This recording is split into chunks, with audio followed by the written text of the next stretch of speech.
Donc, c'est marqué dans le pasuk Daber el Bene Israël, au début de la parashat Trouma, parle aux enfants d'Israël.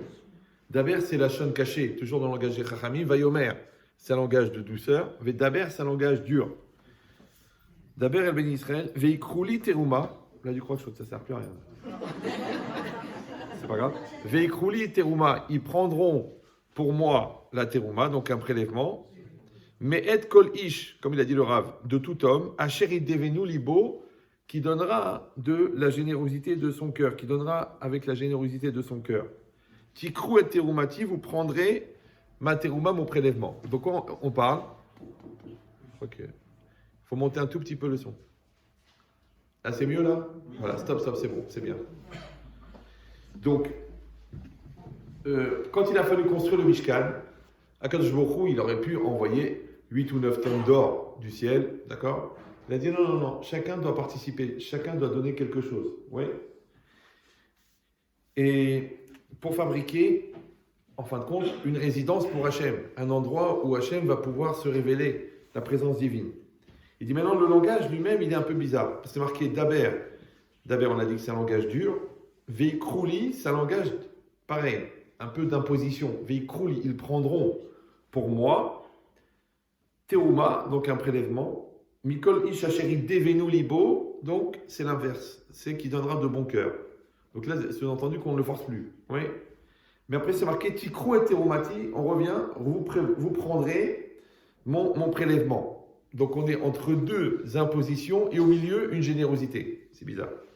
Et après, c'est marqué Ve'asuli Mikdash, ils feront pour moi un Mikdash, donc un sanctuaire. Ve'shachanti betocham, et je résiderai en eux. Donc les Chachamim, normalement, il fallait dire je résiderai en lui, dans le sanctuaire. Ve'shachanti betocho, il fallait dire. Non, c'est marqué Ve'shachanti betocham, je résiderai en eux. Maintenant, déjà la notion en soi de fabriquer un Mishkan, c'est-à-dire de créer un endroit pour la résidence de Dieu, en soi, déjà, c'est un non-sens. Parce que nous, on sait qu'Hachem, il est partout. On a cette émouna, qu'Hachem, il est partout.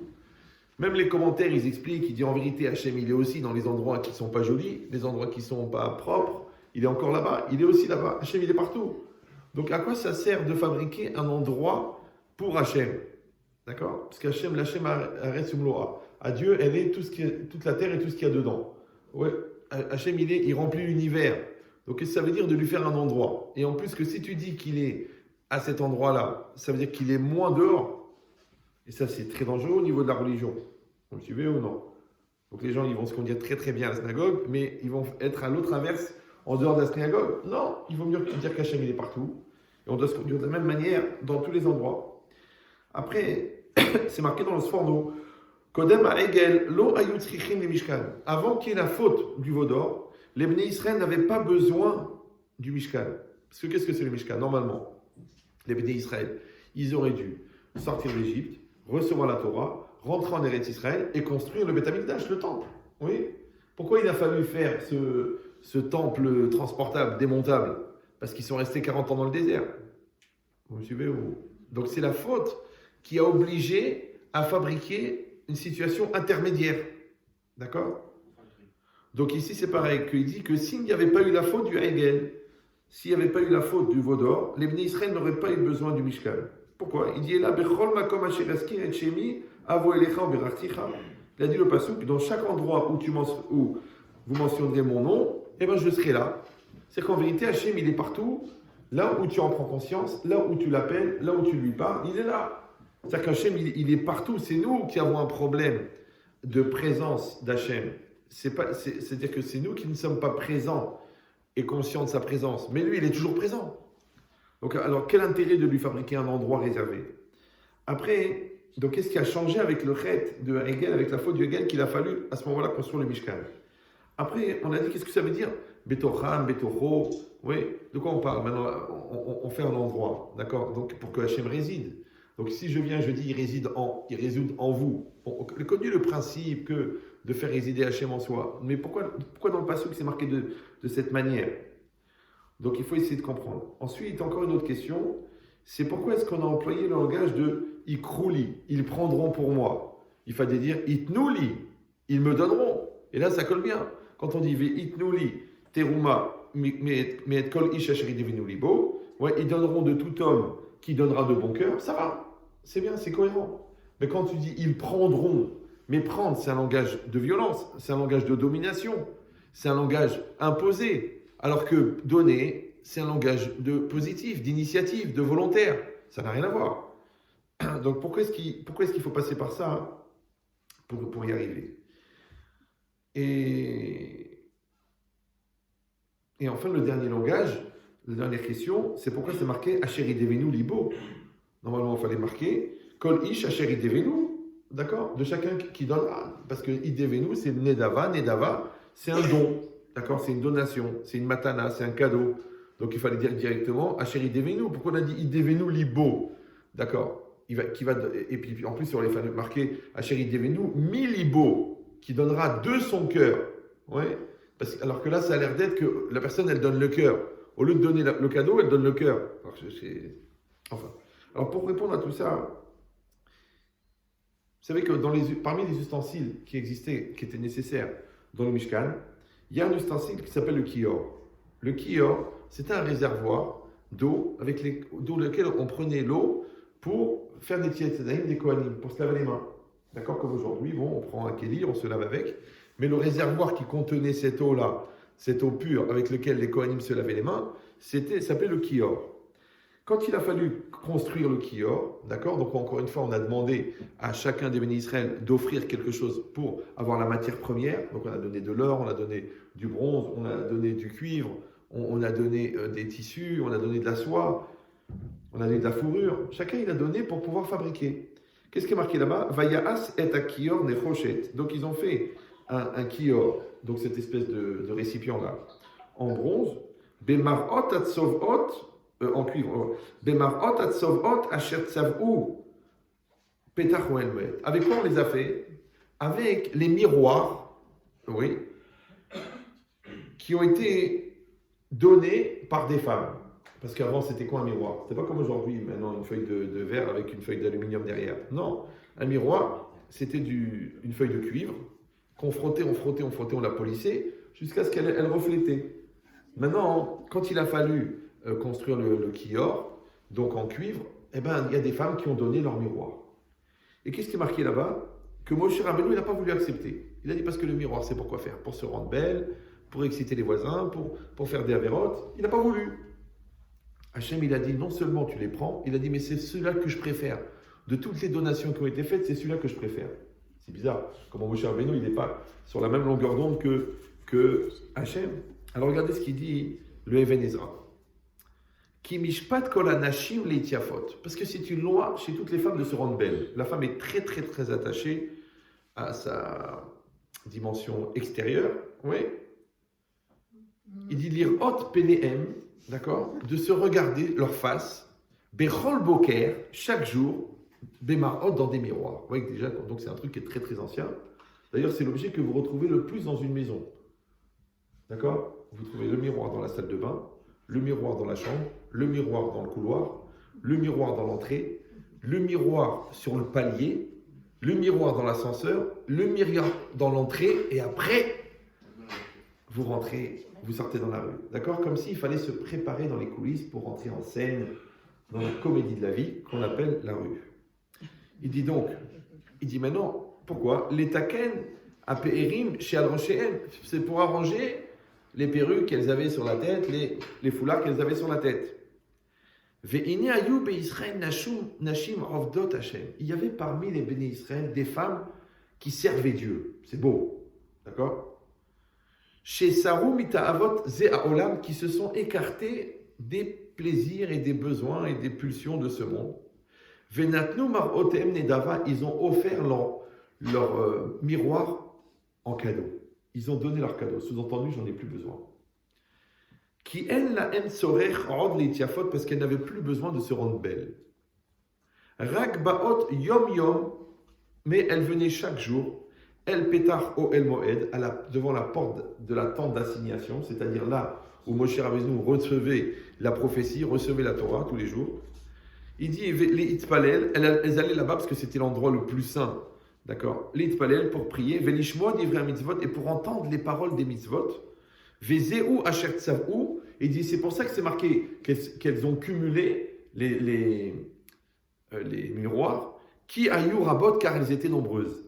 Parce que vous avez bien compris que pour fabriquer un ustensile qui pèse de 500 kilos avec des feuilles de cuivre, il en faut des feuilles de cuivre, beaucoup. Et c'est très intéressant, parce que ça veut dire qu'en fin de compte, chacun il a donné ce qu'il avait de plus cher. Ouais. Donc ces femmes-là, elles ont donné leur miroir. L'autre, il a donné lingot d'or, parce qu'il pense que c'est le mieux, c'est ce qu'il aime. Ouais. L'autre, il aurait bien donné sa femme, mais c'était pas possible. Il y en a beaucoup, il paraît, qui ont offert leur belle-mère en corban, mais ça n'a pas été accepté non plus. Donc c'est quoi l'idée? Il dit que les pauvres belles-mères, qu'Hachem les protège, parce que vraiment, qu'est-ce qu'on les maudit. Alors, donc, non, je rigole, c'est bien plus grave. Alors, donc, il dit cette logique-là, que chacun, il a donné ce qui était le plus cher à son cœur. Et elles ont donné leur miroir. Il dit le Ramban une chose incroyable, un grand chidouche. Il dit que pour chaque ustensile qui était dans le Mishkan, que ce soit la Menorah ou le Haron HaKodesh, d'accord, c'est-à-dire cette espèce d'armoire dans laquelle on a mis les louchot, l'étape de la loi, le Misbeach Ketoret, le petit hôtel où on brûlait les encens et tout ça, la Torah elle donne les mesures. Mais pour le Kiyor, la Torah n'a pas donné de mesure. Vous me suivez ou non? C'est risqué. Parce qu'on va le faire comment? On va faire voir le kior miniature. On va le garder pour la fête des garçons. D'accord? Ou on va faire un vrai kior, un grand de 2 mètres de haut, 3 mètres de haut, 6 tonnes de... Comment? Quelle mesure on va donner? Il dit le Ramban à Hidouche, il dit la Torah n'a pas précisé la taille et le poids, donc elle a entièrement rendu dépendant de la générosité des femmes. Vous me suivez ou non? Or cette générosité, elle est basée sur le sacrifice. Ouais. Et ça, c'est très difficile. Moi, par exemple, je travaille un petit peu dans la teshuva. Je peux vous dire que quand les femmes, elles font teshuva, comme quand les hommes, ils font teshuva, pour une femme, le plus dur, ça va être la pudeur. La pudeur. Ouais. La sniout. Pourquoi? Je ne parle pas maintenant des femmes qui se promènent toutes nues, qui veulent représenter une marque de shawarma. Non.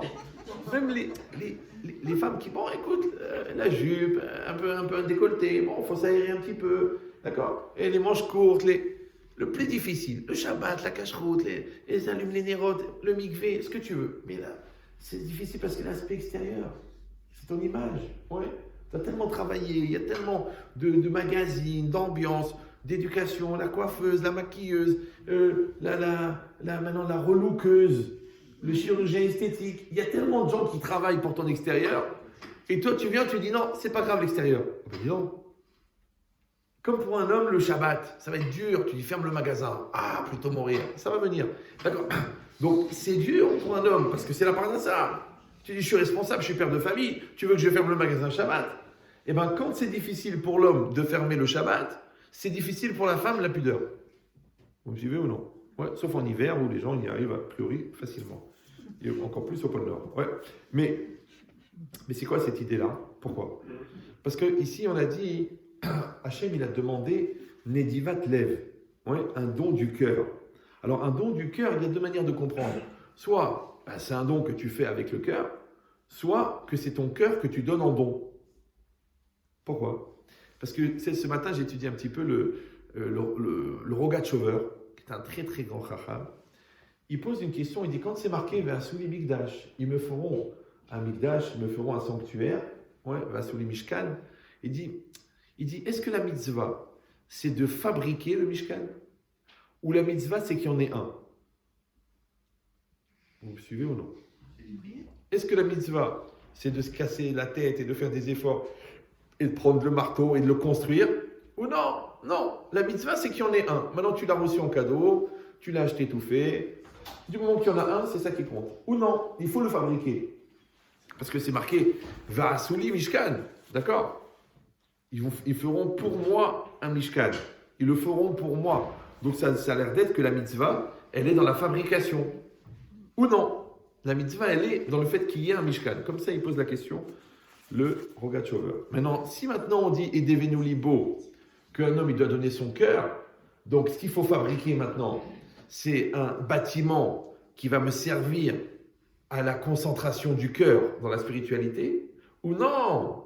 Non, c'est que, en fait, le bâtiment, c'est qu'un prétexte, mais ce qui compte, c'est le cœur. Bon, vous allez dire blanc, bonnet, bonnet blanc. Mais ça, c'est pour les gens qui utilisent des morceaux de tissu avec des bouts de bois pour s'amuser avec le vent, ce qu'on appelle les cerveaux lents. D'accord? Mais les gens qui réfléchissent de manière régulière et qui ne pensent pas que leur cerveau il a une excroissance de l'estomac, ouais, ils peuvent comprendre qu'il y a une grande nuance. Il y a une grande nuance parce qu'il s'agit ici c'est quoi de Nedivat Lev. Alors pour comprendre ça, il faut savoir, c'est que quand on donne quelque chose, en fait le don, il se décompose en deux actes.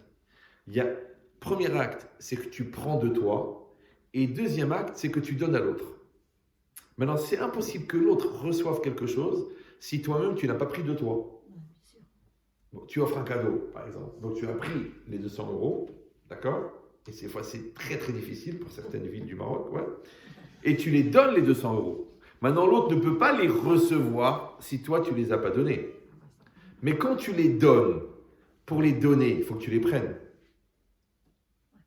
Ça va? C'est pour ça que c'est marqué Ve'ikrouli. Ve'ikrouli. Ils prendront. On a dit que prendre, c'est un langage de domination. Vous savez, quand on prend, je prends l'objet. Ouais, je prends. Parce que l'objet, c'est un objet et moi, je suis une personne. Donc moi, j'ai un rapport de domination sur l'objet, donc je peux prendre. Mais je ne peux pas donner à un objet. Parce que donner, c'est à une personne. Vous me suivez ou... Ouais. Donc c'est très très important de faire la distinction parce que même dans la vie, il y a des gens qui donnent et des gens qui prennent. Les gens qui prennent, ils prennent des objets et après ils prennent aussi des personnes. Parce qu'ils pensent que l'autre est l'objet de leurs besoins. Donc quand je prends, ça veut dire que je suis dans une logique de manipulation, une logique d'utilisation, une logique de consommation. Alors que quand je donne, c'est une logique d'investissement, c'est une logique de construction, c'est une logique de sacrifice. Donc je vais me donner pour une œuvre, je vais me donner pour Hachem, je vais me donner pour mon couple. Ou je vais prendre le max de ce que je peux de la société, je vais prendre le max du client, je vais prendre le max de mon conjoint. Donc est-ce que tu es là pour prendre ou est-ce que tu es là pour donner? Le problème, c'est que la Torah, elle dit que de donner, ça construit. C'est marqué Olam, Hesed, Ibané. Donner, ça construit. Donc ça veut dire que prendre, ça détruit. Donc les gens qui sont dans un rapport, par exemple de couple, qui est de profiter, en vérité, c'est comme s'ils avaient mis un compte à rebours de la destruction du couple. Les gens qui sont dans un rapport de donner, automatiquement, ils donnent une longévité au couple. Puisque le monde est construit par la bonté. Donc le monde est détruit par le fait de prendre. C'est pareil, d'accord? Il y a quelqu'un qui va prendre la vie, d'accord? Eh bien, il s'éteint, qui tombe malade. Quelqu'un, il va donner. Donner, ça part de très loin, de l'intérieur. D'accord? Donc, c'est quelque chose de profond. C'est quelque chose de fort et qui est rattaché à la source de vie, puisque la source de vie, elle est à l'intérieur de la personne.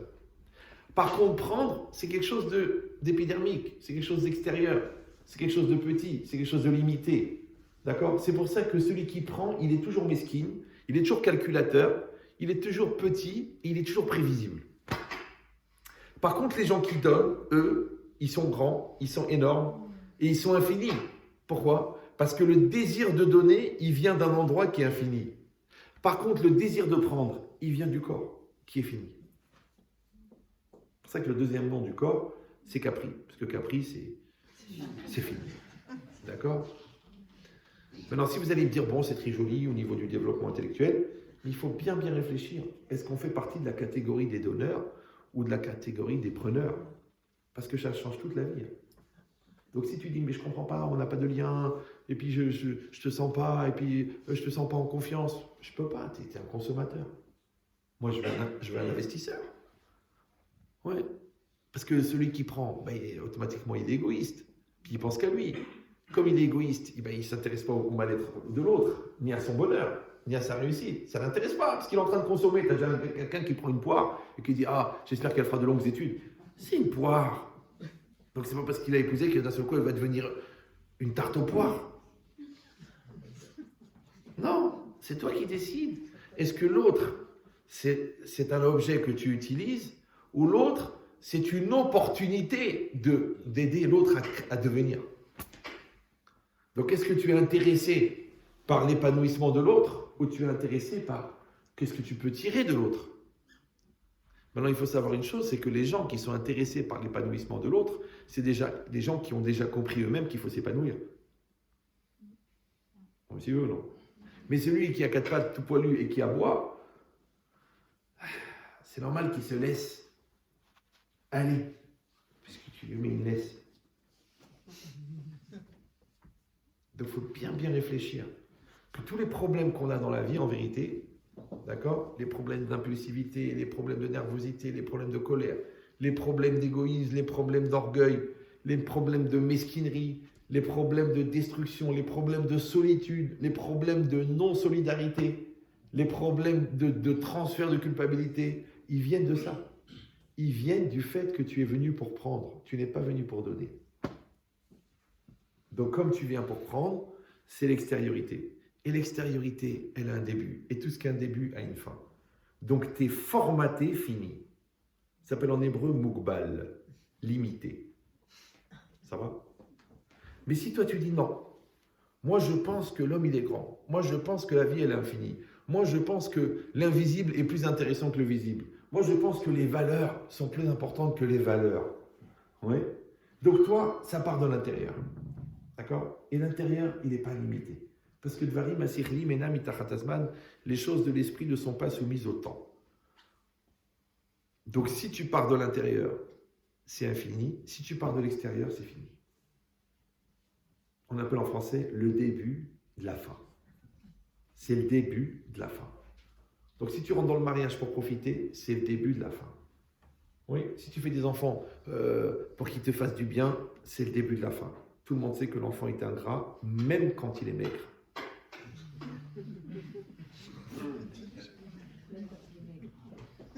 Ingrat. Vous avez un taux de réactivité qui est... Ça doit être la moyenne d'âge. Non, je rigole. C'est rien, c'est pour vous réveiller. C'est rien. Je suis dangereux. Paris m'appelle Terminator. D'accord? Donc ça veut dire quoi? Ça veut dire, et ça c'est très important, ça veut dire qu'en fait, ce que je vais vivre à l'extérieur, c'est fait pour construire mon intérieur. Comme quelqu'un, il fait médecine, il devient médecin. Ben, quelqu'un qui pratique le mariage, il devient marié. Vous me suivez ou non? Quelqu'un qui s'occupe de ses enfants, il devient parent. Donc ça veut dire qu'on se sert de repères réels pour fabriquer du rituel. Comme dans la religion. Quand vous mettez les téphilines, vous avez bien compris que ce n'est pas pour prendre l'attention. Non, c'est parce que vous savez que les téphilines, ils vont avoir une action sur des mondes supérieurs, des mondes invisibles, qui vont amener une grande kedusha dans le monde. Ok, quand vous êtes dans la soukha, ouais, c'est pour recevoir le or hamakif, la lumière enveloppante spirituelle. Donc en fait, on fait des actes physiques pour obtenir des résultats spirituels. Maintenant, comme le monde spirituel, il est invisible, et qu'on ne peut pas se déplacer dans un monde invisible, donc on nous a donné des repères visibles. Donc les mitzvot physiques sont les repères visibles pour produire de l'invisible. Vous me suivez toujours ou non? Or, de la même manière qu'il y a le monde extérieur qui est visible, et que nous, on va travailler sur l'invisible, de la même manière, toi et moi, on est mariés. Donc, tu as un corps, j'ai un corps, tu as des besoins, j'ai des besoins, tu manges, tu dors, il faut une maison. Tout ce qu'on va faire sur le visible, c'est pour fabriquer l'invisible. C'est quoi l'invisible du couple? C'est la solidarité, c'est la communication, c'est la communion, c'est la compréhension, c'est la proximité. Tout ça, c'est l'invisible. Donc on travaille sur le visible pour fabriquer de l'invisible. Vous me suivez toujours ou non? Maintenant, même dans la personne elle-même, vous savez qu'il y a 3 couches. Il y a une couche qui s'appelle le conscient, une couche qui s'appelle l'inconscient, une couche qui s'appelle le subconscient. Qu'est-ce qu'on risque? Moi, je vous dis un chidouche. Il n'engage que moi. Au pire, j'ai raison. On vit dans le conscient. Là, par exemple, vous êtes conscient. Moi aussi, je suis conscient. Vous êtes conscient. À quoi ça sert le conscient? Tu dis le conscient, c'est ce qui permet d'avoir un rapport avec la réalité. D'accord? C'est-à-dire, c'est une espèce d'arc électrique entre ta tête et la réalité. Tu es conscient que tu conduis, tu es conscient que tu parles, tu es conscient que tu vis, tu es conscient que tu manges. Mais étant donné qu'on a dit que ce rapport avec la conscience, il n'a qu'un seul intérêt, c'est la résonance de ce rapport. Donc, on a dit quand tu fais médecine, tu deviens médecin. Vous me suivez ou non? Maintenant, le rapport avec la réalité s'appelle la conscience, mais ça fabrique quoi? Par résonance. Ça fabrique de la maturité. La maturité, elle est dans le conscient ou dans l'inconscient?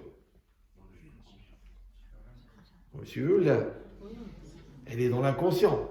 Et d'ailleurs, la Torah, elle exige la maîtrise de l'inconscient. Si tu transgresses Shabbat sans faire attention, tant pis pour ta tête, tu vas prendre. Si tes objets, ils ont fait des dommages et que tu n'as pas fait exprès, tu es condamné. Si tu dis j'ai pas réfléchi, tu es condamné. Si tu dis ça m'a échappé, tu es condamné. Tu dis mais j'ai rien fait. Justement, c'est ça ton problème. Donc ça veut dire, attention, écoutez bien, ça c'est nouveau pour les gens qui ont l'habitude de m'écouter, c'est qu'en fait, tout ce qu'on agit, on a dit dans le visible, c'est pour produire dans l'invisible. Vous me suivez ou non? Et bien, dans l'intérieur, c'est la même chose. C'est-à-dire que ce qu'on travaille sur le conscient, en fait, c'est pour éduquer notre inconscient. Donc, je suis conscient que je t'aime, d'accord? Et bien, je vais travailler la bonté, la gentillesse, la bonté, la gentillesse, la bonté, la gentillesse, la bonté, la patience, la gentillesse, pour que, attention, même mon inconscient, il t'aime. Donc, même par erreur, je ne vais jamais t'insulter. Mais si je t'insulte, et après je dis, excuse-moi, ça m'a échappé. Alors je dis, mais mon amour, ça t'a échappé d'où, puisque tu m'aimes? Ça t'a échappé d'où que tu n'as pas pensé à moi? Ça t'a échappé d'où que tu m'as trompé? Puisque tu es conscient. Donc tu es conscient que tu es marié, mais dans l'adultère, tu es inconscient. C'est-à-dire que là, le mot, il s'écrit en 3 mots. Ouais. Il y en a même qui en ont fait une science. D'accord? Mais comment tu as pu faire une chose pareille? Excuse-moi, j'étais inconscient. J'étais inconscient. Tu as un problème de maturité, un problème de... Donc ça veut dire qu'en fin de compte, tu travailles le conscient pour éduquer ton inconscient. Vous me suivez ou non? Et ton inconscient, tu le travailles pour éduquer ton subconscient. Alors c'est quoi le subconscient en français? Ça s'appelle la nature profonde. Maintenant, Rav Yerucham Halevi, qui est très très religieux, il aurait pu habiter à Nice, le mashgar de la Yeshiva de Mir, ouais, il a dit un truc incroyable. Il a dit Kol haïm, toute la vie d'un homme, zéle afer et taïedial et teva, c'est de faire que ta connaissance, elle devient une nature. Vous me suivez ou non? Donc, tu as compris, tu as appris la bonté, tu as compris la bonté et tu deviens bon. Maintenant, si tu as appris la bonté, tu as compris la bonté, tu peux faire une conférence sur la bonté, mais fondamentalement, tu n'es pas bon parce que ça te prend la tête de recevoir les invités et ça te saoule de donner la tzedaka et c'est difficile pour toi d'aider tes enfants. Donc, fondamentalement, tu n'es pas bon. Ouais. Donc, il te manque le principal puisque tu as fait médecine et tu n'es pas devenu médecin. Tu t'es marié, tu n'es pas devenu époux. Tu as fait des enfants, tu n'es pas devenu parent. Donc, ça veut dire que tu n'as pas ramené la chose à la fin du cycle. Tu n'as pas amené le résultat final. Alors moi, je me suis permis, je parlais ce Shabbat avec 3 rabbinim, des puissants, et je me suis permis, j'ai dit, à votre avis, vous qui êtes des rabbins, parce que moi, je suis jeune, ouais, je leur ai dit, dites-moi, au Yom Hadin à 120 ans, devant Dieu, au jour du jugement, c'est qui vient? C'est le conscient, qui représente combien? 5% de la personne. C'est l'inconscient ou c'est le subconscient? Prenez le temps de réfléchir. Je vous donne une vingtaine d'années si vous voulez. D'accord? C'est intéressant. C'est qui va se présenter au Yom Hadin? C'est-à-dire que si tu n'as pas éduqué ton fondamental, parce que vous savez, le conscient, quand tu meurs, il disparaît, parce que tu n'as plus de rapport avec la réalité. L'inconscient aussi. Donc qu'est-ce qui reste? Vous voulez la preuve? Je vous donne un truc. C'est un truc bizarre. Vous savez que à la fin de l'Armida, au dernier Yul Ratson, on doit dire un passou qui commence par la première lettre de son prénom et qui se termine par la dernière lettre de son prénom. D'accord? Vous connaissez ce principe là? En l'Amida. Bon. Alors à la fin du Petar Eliaou, vous avez les prénoms avec les psukim et vous trouvez votre prénom et vous dites un prénom. Il dit, le Ben Ishraï, il dit pourquoi est-ce qu'on fait ça? Écoutez bien. C'est pour que le jour du jugement, c'est une ségoula, c'est un système comme ça un peu magique, pour que le jour du jugement, tu te rappelles de ton nom. À chaque fois, je regardais cette halakha, je disais, mais il est bizarre ce Ben Ishraï. Que je ne me rappelle pas toute la Torah entière, ok. Que je ne me rappelle pas d'un compte en banque en Suisse, parce que j'en ai 21, ok. Que je ne me rappelle pas une des adresses des 33 appartements que j'ai à Natania, ça peut arriver, ok. Ouais. Mais comment je vais oublier mon nom? C'est bizarre, non? Vous comprenez ou non? Comment tu t'appelles? Même les Alzheimer, c'est très très tardivement qu'ils oublient leur nom. C'est vrai, non? Parce que tu n'oublies pas ton nom. Et il faut une ségoula depuis le début, depuis ta bar mitzvah jusqu'à ta mort, 3 fois par jour, pour que tu te rappelles ton nom. Au Yom Hadin. Ouais. Et vous savez que quand vous arrivez même dans un tribunal goy, la première chose qu'on vous demande, décliner votre identité. Oui, imagine le gars, il arrive là-haut à 120 ans, bon, il est content, il a fait 1,5 million, 1,5 milliard de mitzvot, il est prêt à recevoir le monde futur, et Hachem, il lui dit, nous, ma Hachem Shelcha. Et le gars, il... Ah là, c'est pas possible. Je l'avais au bout de la langue. Comment je m'appelle? C'est bizarre. Comment quelqu'un il peut oublier son nom? Alors moi, j'ai donné une explication. D'accord? J'ai demandé à un rave, il ne m'a pas répondu. Bon, c'est vrai qu'il était âgé. C'était un rave âgé. Mais... Parce que moi, je lui ai posé une question plus compliquée. Je dis, si déjà, il faut une ségoula 3 fois par jour depuis ta bar mitzvah jusqu'à ta mort pour te rappeler ton nom, alors quelle ségoula tu vas avoir pour te rappeler toute la Torah? Si déjà le nom, c'est évident que tu le connais, tu l'oublies, alors que la Torah, que c'est pas évident, d'où tu vas te rappeler? Bizarre, non? Oui, non? Oui, non? Bon, il m'a pas répondu. Moi, personnellement, j'ai une réponse. Ouais, elle vaut ce qu'elle vaut, comme on dit chez Volvo, mais écoutez. C'est ça une Volvo. Elle vaut le veau qu'il y a dedans. D'accord? Le Shem, toujours on dit dans les langages des Chachamim, Hachem, c'est Amaout. Le nom, c'est l'essence. Le nom, c'est la nature profonde. Qu'est-ce qu'il dit le Rav Dessler? Ratson Adam ou Maoto. La volonté d'un homme, c'est son essence. Donc ce que tu es, attention, c'est pas ce que tu penses, c'est pas ce que tu crois, c'est pas ce que les gens voient, c'est ce que tu es vraiment. Ce que tu es vraiment, c'est une connotation personnelle que tu as mis à ta volonté profonde. Où est-ce qu'elle est ta volonté profonde? À la racine de la volonté. Où elle est la racine de la volonté? Au mécor, à la source, qui est au cœur de la personne, au plus profond d'elle-même. C'est pour ça que c'est très très compliqué, la psychologie, parce que c'est dur de savoir au fond qui est la personne. Parce que des fois, elle-même, la personne, elle ne sait pas. Maintenant, la personne que tu as fabriquée, avec toutes ces années, par l'expérience, par le sacrifice, par la remise en cause, par l'intégration, par l'étude de la Torah, par la cacheroute, par le mikvé, par la pureté, par la crainte de Dieu, c'est ça ton essence. D'accord? Maintenant, si toi, tu as fait tout dans la superficialité et qu'il ne s'est rien inscrit dans ton essence, donc tu ne connais pas ton nom. Puisque ton nom, c'est ton essence. Donc c'est ça que le gars, il a oublié son nom. C'est pas qu'il ne se rappelle plus qu'il s'appelle Marlouf ou Léopold. Non, c'est son nom. Ça veut dire pas la personne qu'on t'a nommée, la personne que tu es devenue. Tu la connais celle-là? Tu dis non, pourquoi? Parce que je n'ai pas pensé qu'il fallait devenir. Moi, j'ai pensé qu'il fallait faire. J'ai pensé qu'il fallait manger. J'ai pensé qu'il fallait gagner. J'ai pensé qu'il fallait fabriquer, développer une famille, des enfants, des maisons, des immeubles. J'ai oublié qu'il fallait devenir. J'ai pas pensé. Maintenant, il faut se rappeler que quelqu'un qui n'est devenu personne, il est souvent personne. Puisqu'il est devenu personne. Par contre, quelqu'un qui est devenu quelqu'un, il est quelqu'un. Et un, ça vient de unique. Donc, quelqu'un, c'est que tu as développé ton côté unique. Mais rappelez-vous que le côté unique, il est à l'intérieur. Parce qu'à l'extérieur, on n'est pas unique, on est tous pareils. Donc, si vous voulez, non.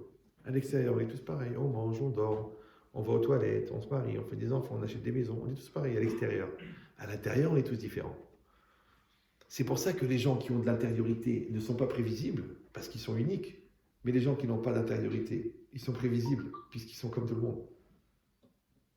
Or, si quelqu'un c'est quelqu'un c'est chaque un c'est quelqu'un, et quelqu'un c'est un.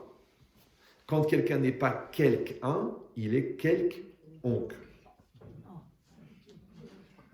Quelconque. Donc il est tout le monde, parce qu'il y a quelqu'un et tout le monde. Maintenant, le problème, c'est que le grand Yetzer Hara, ce qu'on appelle l'attirance vers le troupeau, l'appartenance au groupe, l'assimilation à la masse, la mondialisation, ouais, c'est d'être comme tout le monde. Or, si chacun c'est quelqu'un, tout le monde c'est personne. Si chacun c'est quelqu'un, Tout le monde, c'est personne. Donc, comment tu espères devenir quelqu'un en faisant comme tout le monde? Donc, le mieux qui peut t'arriver, c'est devenir personne. Et quand tu deviens personne, c'est jusque dans ton essence. Et l'essence, c'est le nom. Du coup, tu peux dire clairement, mon nom est personne. Vous l'avez pas senti venir, celle-là. D'accord. Restez calme. Vous avez compris l'idée ou non? Alors, si c'est ça maintenant, parce qu'il faudrait que je revienne quand même dans le cours. Oui. Donc, il a dit le Even Ezra, quand c'est marqué Veikrouli, ils prendront, oui, pour moi. Et on a demandé, mais pourquoi on n'a pas dit Veitnouli, ils donneront? Il dit Bechol Netina Yeshlekicha. Ouais. Dans chaque don, il y a une prise. Ça veut dire que tu prends de toi pour donner. Et c'est une grande question, ça. Quand je donne quelque chose à quelqu'un, qu'est-ce que l'autre reçoit? Attention, ce que je lui donne ou ce que j'ai pris de moi? Vous me suivez ou non? Ce que je donne ou ce que je prends? Alors c'est marrant parce que quand tu fais un effort, tu dis je prends sur moi. Mais quand tu donnes, tu dis je prends de moi. Maintenant, quand je prends de moi, c'est ça ce que l'autre reçoit. Donc l'autre ne reçoit pas ce que je lui donne, il reçoit ce que j'ai sacrifié pour. Voilà. C'est pour ça que quand Hachem il a donné l'étape de la loi, qu'est-ce qui est marqué là-bas? Charut ala luchot. C'était gravé sur les pierres. Hachem il aurait pu écrire sur les pierres. Il aurait pu dessiner sur les pierres. Il aurait pu peindre sur les pierres. Non, graver. Pourquoi? Parce que quand vous gravez, ça ne peut pas s'effacer. Vous me suivez ou non? Quand vous gravez, ça ne peut pas s'effacer. Ça veut dire que ce qui fait que la chose, elle reste, c'est pas le fait qu'elle est rentrée solidement, c'est que tu as sacrifié pour l'obtenir. Donc quand tu sacrifies pour la Torah, tu retiens la Torah. Quand tu sacrifies pour ton couple, tu solidifies ton couple. Quand tu sacrifies pour tes enfants, ils ont des vraies valeurs. Quand tu sacrifies pour une cause, la cause, elle continue.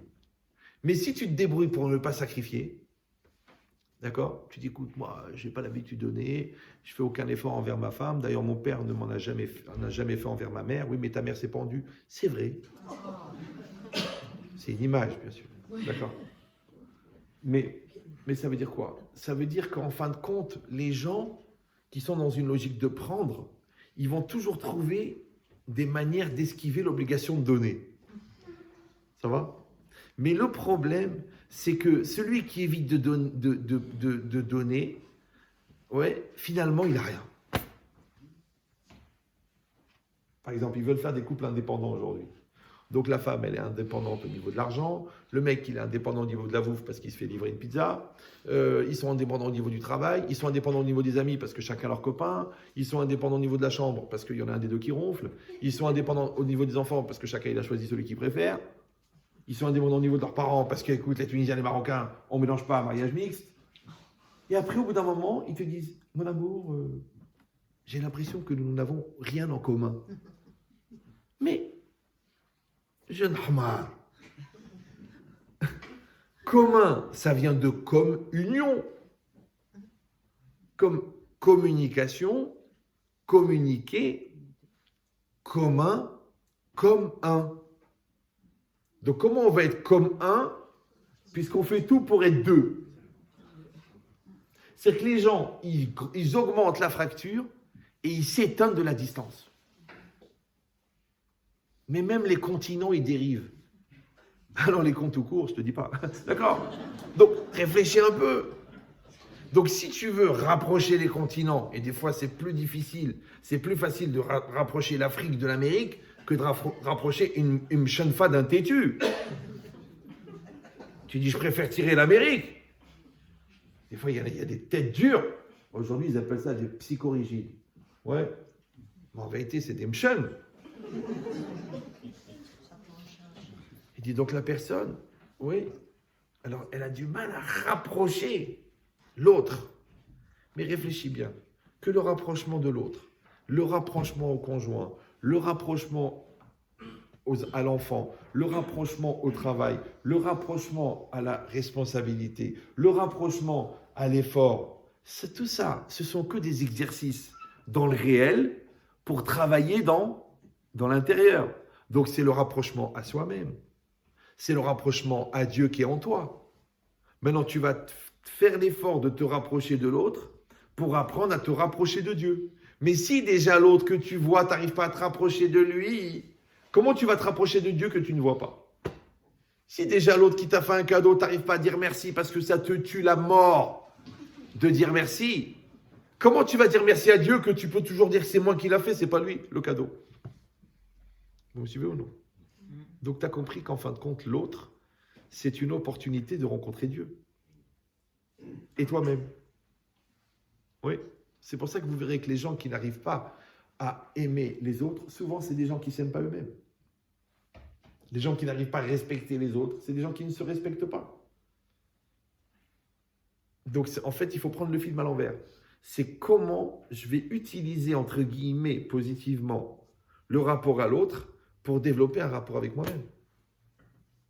Donc il faut que j'ai ce sentiment-là au moment où je donne, qu'au lieu de mesurer ce que je donne, je dois mesurer ce que je prends.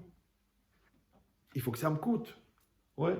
Il faut que ça me fasse changer. Il faut que ça me fasse bouger. Mais si je vois qu'en fin de compte, c'est tout en extériorité et que ça ne bouge rien à l'intérieur, fais attention parce que c'est l'intérieur qui construit, pas l'extérieur. Vous me suivez ou... D'accord? C'est comme si tu mets de la colle. Vous savez ce qu'elle fait, la colle? La colle très très forte, elle déstabilise la structure moléculaire de l'extérieur de l'objet, des deux côtés. Ça fait une fusion.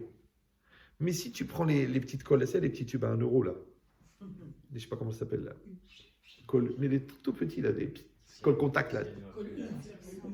Ouais. Et bien ça, c'est pas solide du tout. Dès qu'il y a un mouvement, dès qu'il y a une pression, ça casse. Tac. Pourquoi? Parce qu'il n'y a pas eu d'interpénétration. C'est quelque chose de très très superficiel. Donc si tu colles avec la Torah de manière très très superficielle, première épreuve, tu lâches tout. Si tu colles avec l'école de manière très très superficielle, première épreuve, tu arrêtes l'école. Si tu es avec ta femme de manière très très superficielle, première engueulade, tu casses. Parce que tu as utilisé une colle fragile. Il faut prendre une colle fusionnelle. Il faut prendre une colle qui reste souple, même après le séchage. Parce qu'on ne sait jamais ce qui peut arriver dans la vie.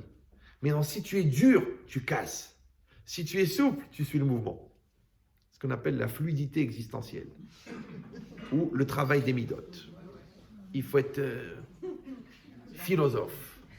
Si tu dis non, non, je suis comme je suis. Je ne changerai jamais. Regarde le granit, ou là, le breton, là, je ne sais pas. Ouais. Ah bah écoute, fixe la date du guet, hein, parce que ça va arriver très très rapidement. Bah, si tu jures sur la tête de ta mère que tu ne remettras pas d'essence dans une voiture, tu peux calculer quand est-ce qu'elle va tomber en panne. Puisque tu sais combien elle consomme. Donc ta femme, elle a besoin d'énergie. Ton mari, il a besoin d'énergie. Donne-lui. Ton enfant, il a besoin d'énergie. Tu lui dis non, moi je l'élève à la dure. Eh bien, il a fini hors dur. Tu dis oui, mais il faut de la discipline. Oui, il faut de la discipline. Mais combien la discipline et combien l'amour? Peut-être les générations d'avant, c'était 80% de discipline, 20% d'amour. Mais aujourd'hui, c'est 80% d'amour, 20% de discipline, et Alvaï qui t'accepte les 20% de discipline. C'est comme ça, ouais. Parce que Chutzpah Yazgeh, c'est la génération de la révolte.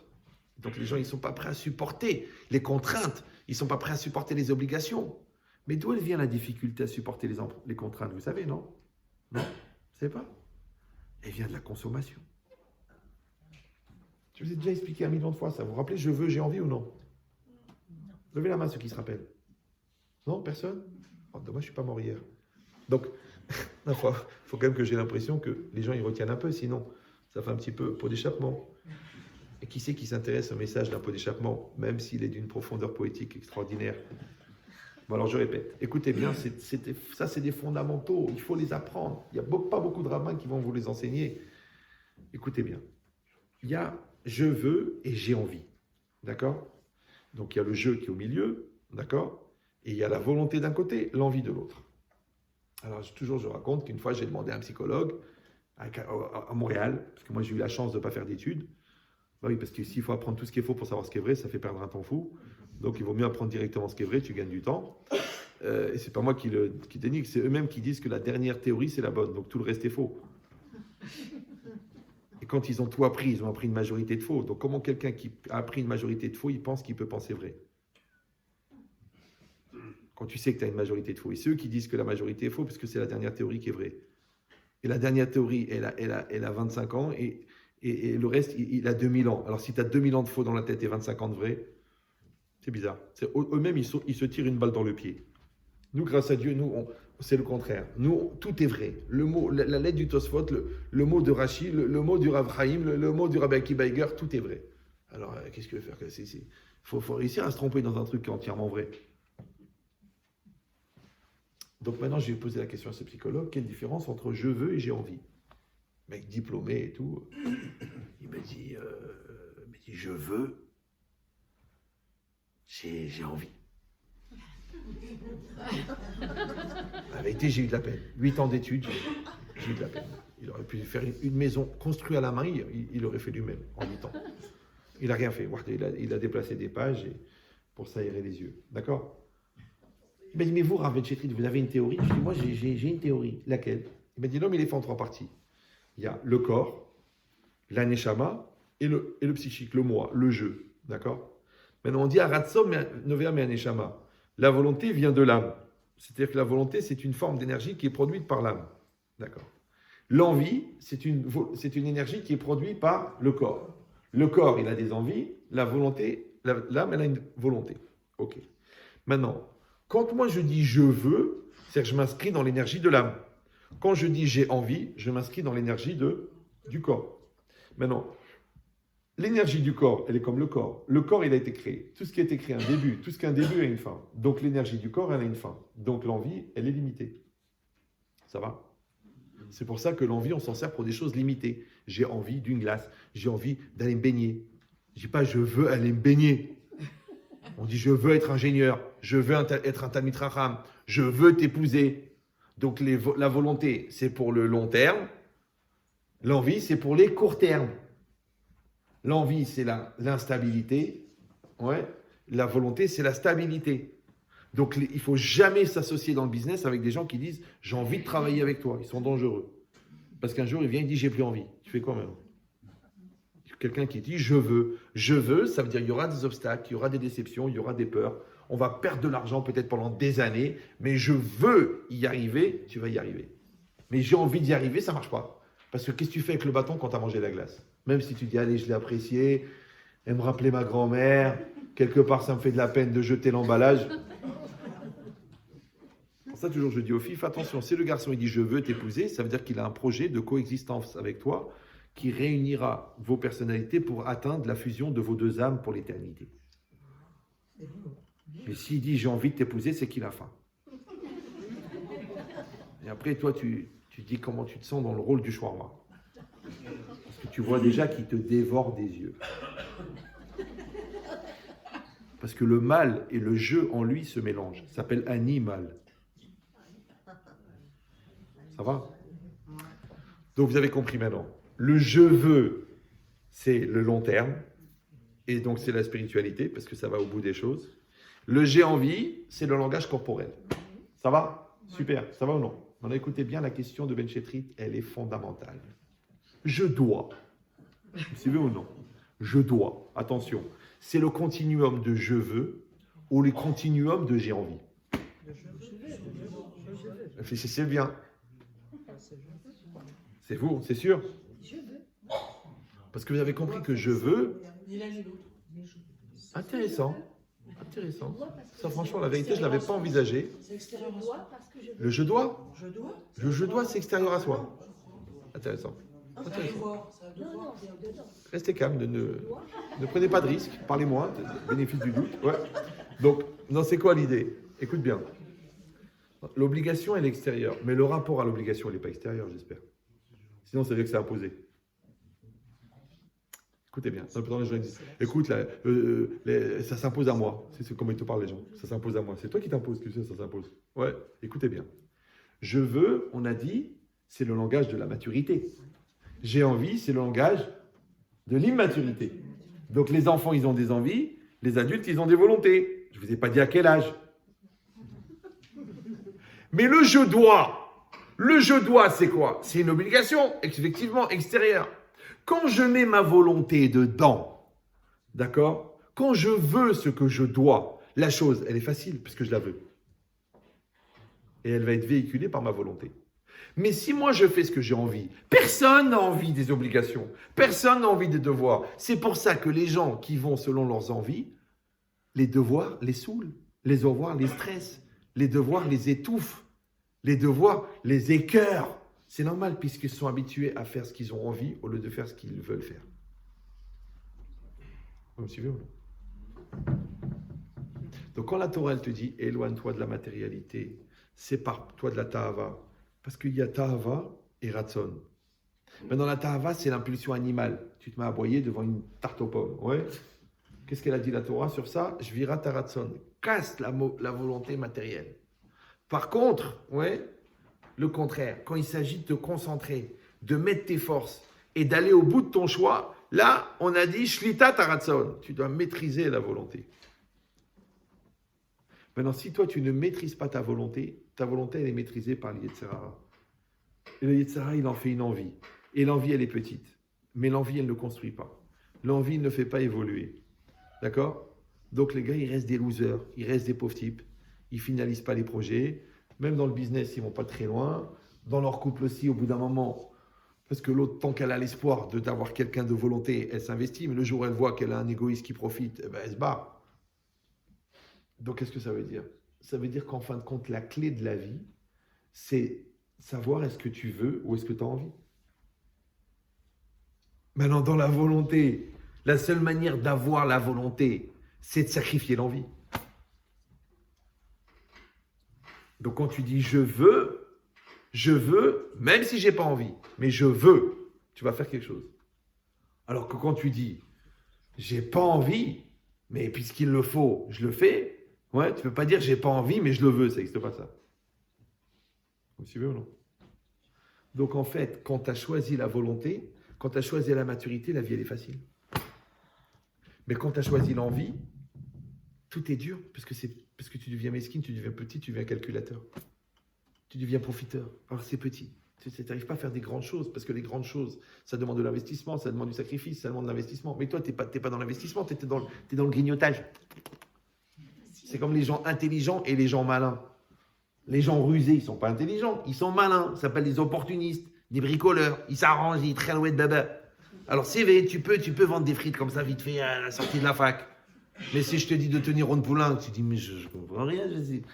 Il y a 800 pages de prévisionnel à apprendre par cœur pour essayer de comprendre la situation sur les 10 prochaines années. Je comprends. Moi, donne-moi des frites, je fais les frites, je vends les frites. Tu as même créé une société qui s'appelle Afrit. C'est ça? C'est Wallo. D'accord? Donc c'est le contraire. Donc maintenant réfléchis bien. Cette dimension-là, ouais, de prendre en main, de prendre en charge, d'assumer et d'être fort, ça c'est pas un langage de Nedava, ça. C'est un langage de l'Ekira. Oui? Alors, il a dit le Ben Ezra, Bechol Nediva Yesh l'Ekira. C'est-à-dire que dans chaque don, il y a une prise. C'est pour ça que je t'ai dit, tu prends de toi, tu donnes à l'autre. Qu'est-ce que tu donnes? Ce que tu as pris de toi. Maintenant, pour pouvoir donner à l'autre, il faut sacrifier soi. Donc, qu'est-ce que l'autre reçoit? Le sacrifice de toi. Comment ça s'appelle en français? Le don de soi. C'est ça le don de soi. Ben, c'est vrai. Quand tu dis, tu sais, j'ai beaucoup donné de moi-même. Mais ça veut dire quoi de moi-même? Pourquoi il te manque des morceaux maintenant que tu t'es donné? Tu dis, j'ai donné. Quand on dit ça m'a coûté un bras, c'est parce que les gens, ils préfèrent qu'on leur enlève un bras, comme ça, ils n'auront pas l'occasion de donner à nouveau. Imaginez celui-là a fait une belle jambe. Ouais. Mais c'est ça l'idée. L'idée, c'est qu'il faut les gens de volonté, les gens de maturité, ils cherchent des opportunités de sacrifier. Ils cherchent des opportunités de faire des efforts. Parce qu'ils ont compris que tu ne peux pas grandir, que tu ne peux pas évoluer si tu ne fais pas de ce qu'on appelle de la musculation existentielle. Rappelez-vous cet exemple de Ben Chetri, très connu. Ouais, tu soulèves, par exemple, tu fais un développé couché. Donc, tu es allongé, il y a une haltère avec 70 kilos. C'est pas évident. Tu es allongé et tu pousses. Alors, un gars, il vient te voir, il dit, mais t'es complètement débile. Il y a 70 kilos. Tu l'as soulevé 100 fois. Pour rien. Si tu avais fait ça avec des pianos, avec des armoires, tu aurais pris au moins 3 000 € dans un déménagement. Toi, tu as soulevé 100 fois 70 kilos, ouais, 7 000 kilos pour rien. Alors qu'est-ce qu'ils vont dire? Les gens superficiels, ils vont dire, ouais, mais regarde les pectoraux que j'ai. Oui, et les gens essentiels, ils vont dire, mais tu sais la volonté que j'ai atteinte grâce à ça. Donc les gens superficiels, ils musclent leur corps. Les gens essentiels, ils musclent leur volonté. Donc quand quelqu'un t'énerve, il t'énerve. Mais en vérité, c'est une opportunité de travailler ta patience. Parce qu'on n'a pas trouvé d'autre méthode. Donc de faire des équations, c'est saoulant. Mais après que tu as fait 10 000 équations, tu as vu ta vitesse de connexion dans le cerveau? Par rapport au mec qui te 6 x 7, 6 x 7, 6 x 7. Attends, 6 x 7. Oh là là, 6 x 7, c'est un mannequin, non? Carambeu. Tu dis non. 6 x 7, c'est pas grave. Donc c'est quelqu'un, en vérité, qu'est-ce qu'il va faire? Il se sert des maths pour devenir intelligent. Oui. Il se sert des mitzvot pour devenir spirituel. Il se sert de l'étude de la Torah pour essayer de faire un avec la volonté de Dieu. Puisque la pensée de Dieu, elle est exprimée dans la Torah, puisque la Torah vient de Dieu. Maintenant, comment tu vas coller avec un auteur que tu ne connais pas? Eh bien, tu étudies ses textes. Tu pratiques le conjoint. Tu pratiques. D'accord? Je parle, je truc, on vit ensemble, on fait des choses, on fait des projets. Maintenant qu'on arrange la salle à manger, ou qu'on s'occupe du petit, ou qu'on se mette ensemble dans un business, ou qu'on s'investisse dans une association, c'est le fait qu'on l'a fait ensemble qui a fait qu'on s'est pratiqué l'un l'autre. Maintenant, toi, tu me connais, moi, je te connais. Maintenant, ce que je connais de toi, c'est intuitif, maintenant, c'est dans mon instinct. Toi, ce que tu connais de moi, c'est dans ton instinct. Donc, tu vois bien qu'on a travaillé sur de l'extérieur pour fabriquer de l'essentiel. Ou non. Ça va? Ça s'appelle Idevenu Libo. Akadosh Baruch Hu, il veut que tu donnes ton cœur. Maintenant, dans le cœur, il y a Yetzerara, Yetzeratov. Vous savez ça. Ve'afta et Hashem Elokecha, Bechol, Levavecha. Levav, c'est au pluriel. Lev, c'est au singulier. Levav, c'est au pluriel. Alors, qu'est-ce que ça veut dire? Tu aimeras l'Éternel, ton Dieu, Bechol, Levavecha, Rachid dit, avec ton Yetzerara et avec ton Yetzeratov. Mais comment tu peux aimer Dieu avec ton Yetzerara? Etc. Il fait des avérotes, mange ta ref, ouais, fait des bêtises, dit du lachonara. Non! Parce que le Yetzeratov, il faut l'écouter. D'accord? Le Yetzerara, il ne faut pas l'écouter. Maintenant, quand tu ne l'écoutes pas, c'est dur. Qu'est-ce qui est plus dur? De se forcer à faire une mitzvah ou de se retenir de faire une avéra? C'est plus dur de se retenir de faire une avéra. Vous suivez ou non? Ça s'appelle la force de retenue.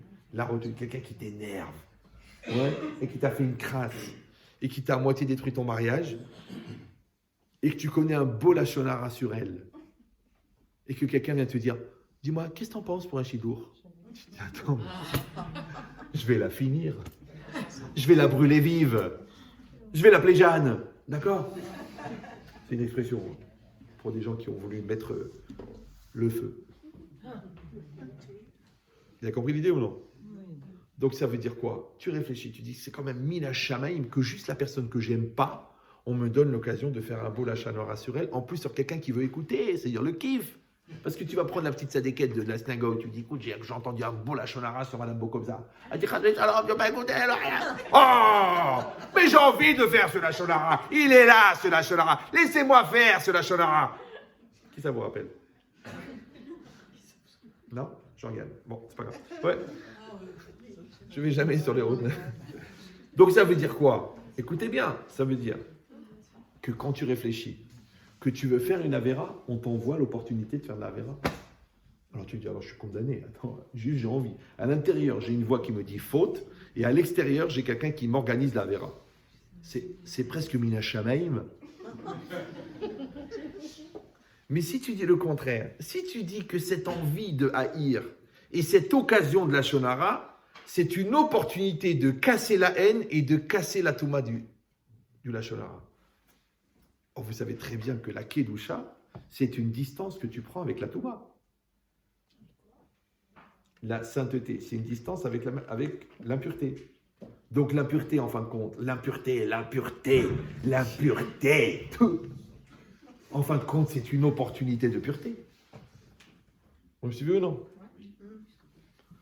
Une situation ambiguë, qui est une occasion de faire un jugement négatif, c'est une opportunité de faire un jugement positif. Parce que dans l'ambiguïté, tu vas dire non, écoute, on n'en sait rien. Peut-être qu'il est venu pour ramener les téphilines à l'ouvreuse qui s'occupe du cinéma porno. Tu dis, enfin, c'est un peu tiré par les cheveux. Eh ben, son fils, il a des téphilines, non? Alors, et lui, c'est le rabbin. Alors, il a ramené les téphilines. Tu crois que le mec, il est rentré dans un cinéma comme ça pour ramener les téphilines du fils de l'ouvreuse? Il faut avoir de l'ouverture d'esprit.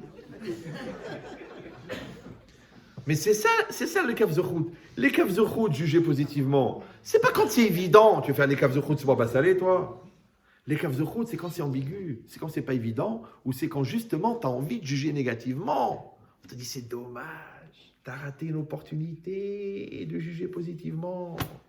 Or, en jugeant positivement, tu vas muscler un muscle qui est complètement atrophié chez toi, qui s'appelle le jugement positif, puisque ton muscle de jugement négatif, tu le travailles toute la journée. Oui, mais c'est pas évident, c'est difficile, vous connaissez pas. De toute façon, les gens ils sont tordus, la génération est pourrie, les hommes politiques sont intéressés. Donc ta tendance négative, elle est très musclée. Mais ta tendance positive, elle est fragile. La preuve, même quand tu dis oui, une seconde après, tu dis mais. Ouais, toutes les phrases, tu les commences par non. Quand quelqu'un fait une proposition, d'abord tu dis non, après tu dis bon, dis ce que tu as à dire, mais non. Mais qu'est-ce que tu voulais dire? Non. Tu dis, j'ai pas envie de parler, j'ai envie de mourir. Non, mais tu sais, je suis très suspicieuse et puis j'ai pas confiance dans les gens et puis on s'est tellement faut le rouler. Mais tu es obligé d'avoir confiance. Tu peux pas vivre. Quand tu vis sans confiance, tu finis parano. Et pas une fois par an. Donc nous sommes condamnés, en un seul mot, oui, à avoir confiance. Parce que s'il n'y a pas de confiance, il n'y a pas d'avenir. Or, Audon Colo, cousin de Marco Polo, confiance, en latin, ça veut dire avec foi. Et c'est quoi la foi? C'est la capacité de s'investir dans ce qui ne se voit pas. Donc, on revient que ce qu'on te demande, c'est d'être capable de s'investir dans l'invisible. Donc, aujourd'hui, tu le vois, demain, tu ne le vois pas. Il faut y croire. Ton couple, tu le vois aujourd'hui, tu ne le vois pas demain. Il faut y croire. L'avenir de ton fils, il faut y croire. On est condamné à croire. Mais celui qui n'arrive pas à croire, c'est parce qu'il est dans la superficialité. Superficialité, ta'ava, envie, mesquinerie. Donc voyez bien que le choix de la vie, c'est où tu vas être essentiel, où tu vas être superficiel. Maintenant, la seule manière d'atteindre l'essentiel, c'est de sacrifier le superficiel. Et dans ton cœur, tu as un côté essentiel, un côté superficiel. Un côté Yetzirah, un côté Yetziratov. Un côté adulte, un côté enfant. Un côté qui veut s'en sortir, un côté qui veut s'enfoncer. Un côté qui veut atteindre la joie, un qui veut entretenir sa dépression. On a les deux côtés. Or, la seule manière de dévoiler le bon, c'est de sacrifier le mauvais. Donc Hachem, il a dit, donnez-le-moi, ve'idevenu libo. Vous me suivez ou non? Donne-le-moi. Tu l'enlèves, tu le donnes. Mais c'est dur, parce que sacrifier, faire l'effort, c'est sacrifier la flemme. Vous me suivez ou non? C'est pour ça que c'est dur de choisir, parce que dans chaque choix, il y a un sacrifice. Donc, par exemple, quand il faut payer, c'est dur de payer pour certaines personnes, parce qu'il faut sacrifier l'argent. L'argent des autres, ils arrivent à le dépenser, mais le leur, plutôt mourir. Tu dis, mais regarde ce que tu achètes, au lieu de regarder ce que ça coûte. Ça me tue. Ça te tue. Il y a des gens, ça les tue. Tu achètes la maison. Tu te rends compte, mais t'es malade, 250 000 euros, mais t'es folle, 250 000 euros, mais tu sais combien on gagne, 250 000 euros. Mais mon amour, on t'a pas dit de les payer en une seule fois. On va les payer en 28 ans. 875 euros, on va les payer. Tu dis non, ça veut rien dire, c'est pas possible, de toute façon, qu'est-ce que ça change? En plus, on paye les intérêts. Voilà, ok, on l'a pas acheté, on t'a écouté, on l'a pas acheté, ok. Maintenant, elle coûte 562 000 euros. La même maison. Tu dis, je vais mourir. Déjà 230 000 euros, je croyais qu'on m'arrachait les membres sans anesthésie. Genre le banquier, je lui dis, votre deuxième nom, c'est Mengele. Parce qu'il n'arrêtait pas de l'engueuler. Ouais. Alors comment tu vas faire à 560 000 euros? Et dans 30 ans, ça sera 700 000 euros. Tu dis 700 000 euros. Tu peux même rajouter 3 dagesh et 24 ça sera toujours une somme énorme. Et c'est normal, pourquoi? Parce que toi, tu crois que c'est difficile de donner l'argent. Non, c'est difficile d'avoir le courage de donner. C'est pas là que ça se passe. C'est là. Il te manque la force d'y aller. Et dans tout, c'est pareil. Moi, dis-moi, Chétri, la fille là, elle est mignonne. C'est une fille comme ça, sérieuse, jolie, balmidot, irachamaïm. Je dis, bah, va lui dire bonjour. Ah non, j'ai honte. Ah non, c'est honteux. Je peux pas faire ça. Rabbi Chétrit, c'est honteux. Dis-moi. William. Non, c'est Mordechai. Je dis, avant-hier, tu étais en boîte de nuit. Oui, dis-moi, pour les Goya, il y a un rabbin qui t'a présenté. Ah là, tu trouvais la force. Donc, dans la Touma, tu es plein de force. Mais dans la Kedusha, tu deviens le Harizal.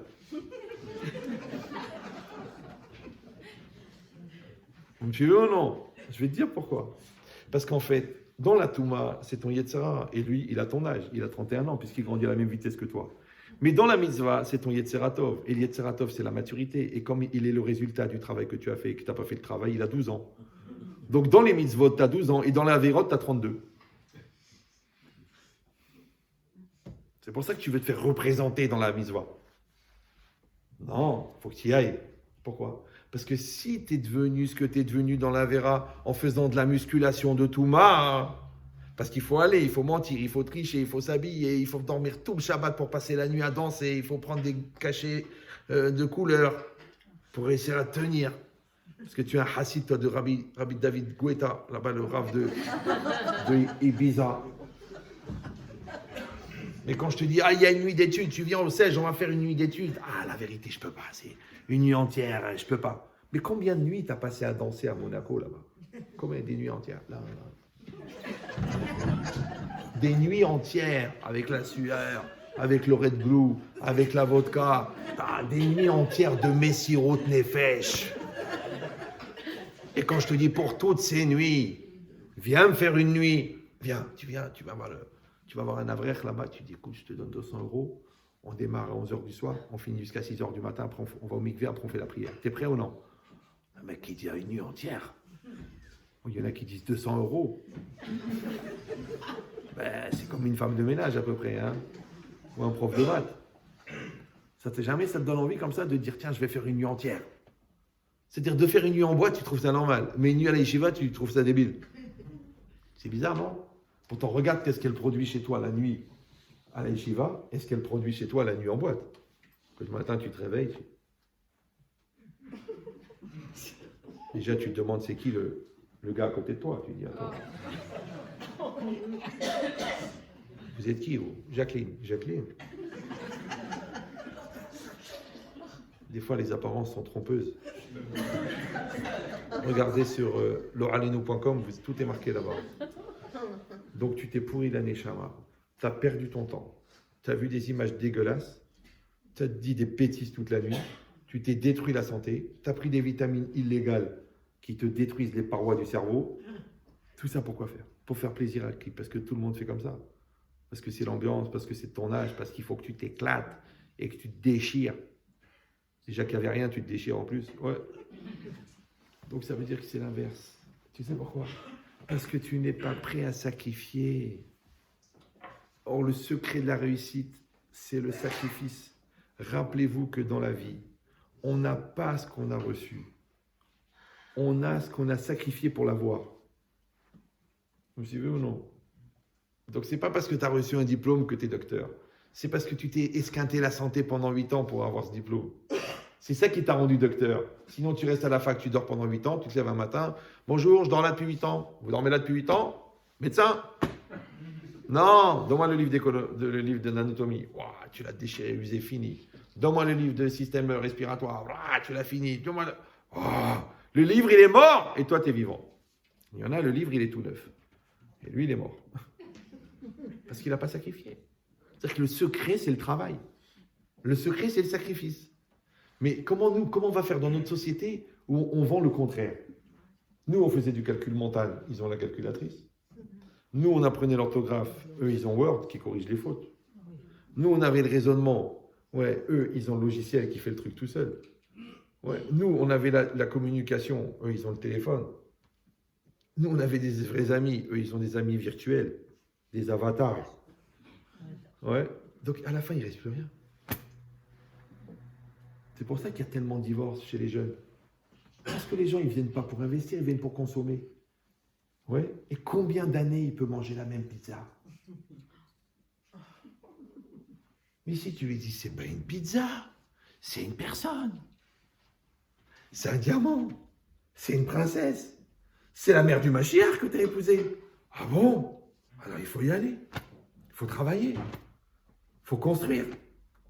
Vous savez ou non? Donc on fabrique ce qu'on appelle la société de consommation et on s'étonne que les gens, quand ils ont fini de consommer des produits, de consommer des services, de consommer des prestations, ils commencent à consommer des personnes. Ils consomment des personnes. Et en plus, le gouvernement, il les aide. Vous voulez divorcer? Hop, facilité. Vous voulez quelqu'un du même sexe? C'est une mitzvah. Ouais. Vous voulez signer un pax avec le diable?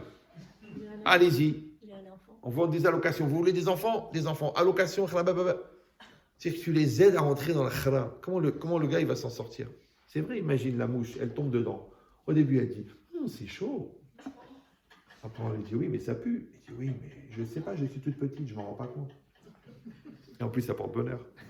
D'accord? Donc, c'est quoi l'idée? C'est que les gens, ils sont tellement éloignés de la perception de la connaissance, tellement ils sont éloignés de la pensée vraie, tellement ils sont éloignés que leur lourdeur, ils croient que c'est une mitzvah. Vous me suivez ou non? C'est-à-dire que c'est à l'envers. Comme si chez Renault, ils avaient monté le moteur à l'envers. Ce qui fait que quand le mec il passe la première, il part en marche arrière. C'est-à-dire que les gens, au lieu de dire c'est très grave de divorcer, ils disent bon, bah, s'il n'y a rien d'autre à faire, eh ben, on n'a qu'à divorcer. Et sache que si le gars il est pressé de partir, c'est qu'il y a quelqu'un d'autre qui l'attend. Ah, il m'a juré sur la tête des enfants. C'est-à-dire qu'il n'a même plus ni de parole, ni d'enfants, il n'a rien. Juste une priorité équatoriale. D'accord? La partie la plus chaude de la planète. Il n'y a plus de cerveau celui-là. Ouais. Mais ça vient de ça. Ça vient du fait qu'à aucun moment il a compris que la seule manière d'avoir une conscience, c'était de sacrifier son inconscience. La seule manière d'avoir de l'honnêteté, c'était de sacrifier sa malhonnêteté. Donc la seule façon d'avoir Dieu dans ta vie, c'est de te sacrifier toi. Et les gens, ils ne veulent pas sacrifier. Ils disent non, moi je veux une religion donnant. Moi je veux un Dieu qui soit à ma hauteur. Déjà, ils ont fabriqué un président normal.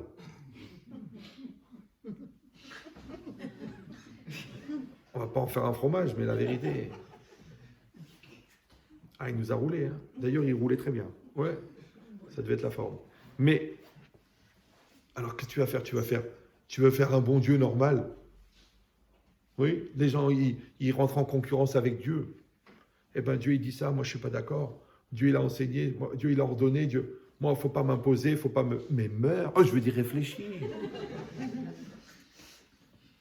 Ben, encore une fois, quelque chose que tu trouves raisonnable, personne ne te l'impose. Et ce que tu ne trouves pas raisonnable, si tu y crois, il n'y a pas d'imposition. Donc, en fait, il n'y a jamais d'imposition. Par contre, celui qui est idiot et qui n'est pas, et qui ne croit pas, toute la vie, c'est imposé. Même le sens interdit. Le mec lui dit, écoute, il ne faut pas prendre le sens interdit. J'en ai rien à faire, moi je prends le sens interdit, moi... Eh bien, il est mort. Nous assistons ce matin à l'enterrement de Maurice, qui prenait systématiquement les sens interdits parce qu'il croyait que le panneau représentait une interdiction de fumer, c'est-à-dire un truc rouge avec une cigarette blanche. Mais c'était un sens interdit. Il en est mort. Tu crois qu'il est mort de l'accident? Non. Il est mort d'entêtement. Il est mort d'ignorance. Il est mort d'incohérence.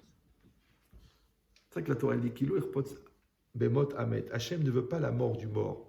Parce que le rachat, il est déjà mort avant de mourir. Maintenant, celui-là, il est mort intellectuellement. Celui-là, il est mort émotionnellement. Celui-là, il est mort au niveau de son couple puisqu'il pense qu'à lui ou qu'à elle. D'accord? Celui-là, il est mort au niveau de ses enfants puisqu'il n'en a rien à faire d'eux. Donc, combien de gens qui sont morts avant leur mort? Alors, vous savez comment on appelle la mort avant la mort? Quelqu'un, il est mort. Après, est-ce qu'il peut mourir à nouveau? Comment on appelle la mort suivie de la mort? Vous ne savez pas? Non. Remords. Il mort et il remord. Ça a l'air d'un jeu de mots. Mais la Gemara, elle dit Rechaim mleim charatot. Les Rechaim sont remplis de regrets. Toute leur vie, si j'avais su avant, si j'avais compris ça quand j'étais jeune, si j'avais épousé la bonne personne, si je m'étais investi dans le couple, si j'avais travaillé honnêtement, ils sont remplis de remords. Pourquoi? Parce qu'ils étaient morts parce qu'ils étaient hamar. Maintenant, ils sont morts parce qu'ils sont culpabilisés d'avoir été hamar. Alors, si déjà tu étais brel à un moment, ouais, tu dis, ok, j'ai fait une bêtise, ok, on s'est marié trop jeune, elle a un caractère, mais je l'aime. C'est pas grave, tu vas t'arranger, tu vas travailler, tu vas évoluer, vous allez vous rapprocher. Parce que la différence, si tu l'optimises, elle vous rapproche. D'accord? Ou le contraire, tu dis, écoutez, quand on s'est marié comme des idiots, on n'a qu'à divorcer comme des imbéciles. Et ouais, t'es dans la série, toi, t'es dans la loi des séries. La linéarité dans la lourdeur. Ouais, le mec qui dit, ouais, comme j'ai rien foutu à l'école, c'est pour ça que je suis devenu un voleur. Non, tu fous rien à l'école et tu deviens honnête. Et toi, tu n'as pas fait des diplômes, mais bah, tu es autodidacte. Et puis tu fais des stages à la NPE de gestion et un petit peu de compta, et tu crées ton entreprise, et maintenant tu as racheté 24 magasins. Voilà, sans diplôme, sans bac, sans rien. Mais tu as travaillé. Ou tu dis non, de toute façon, ça ne sert à rien, le système est corrompu, l'argent va chez les riches, heureusement qu'il y a le RSA. Tu n'es pas un peu flemmard, toi? Tu n'es pas un peu lourd? Tu n'es pas un peu Allah? Tu n'es pas un peu limité?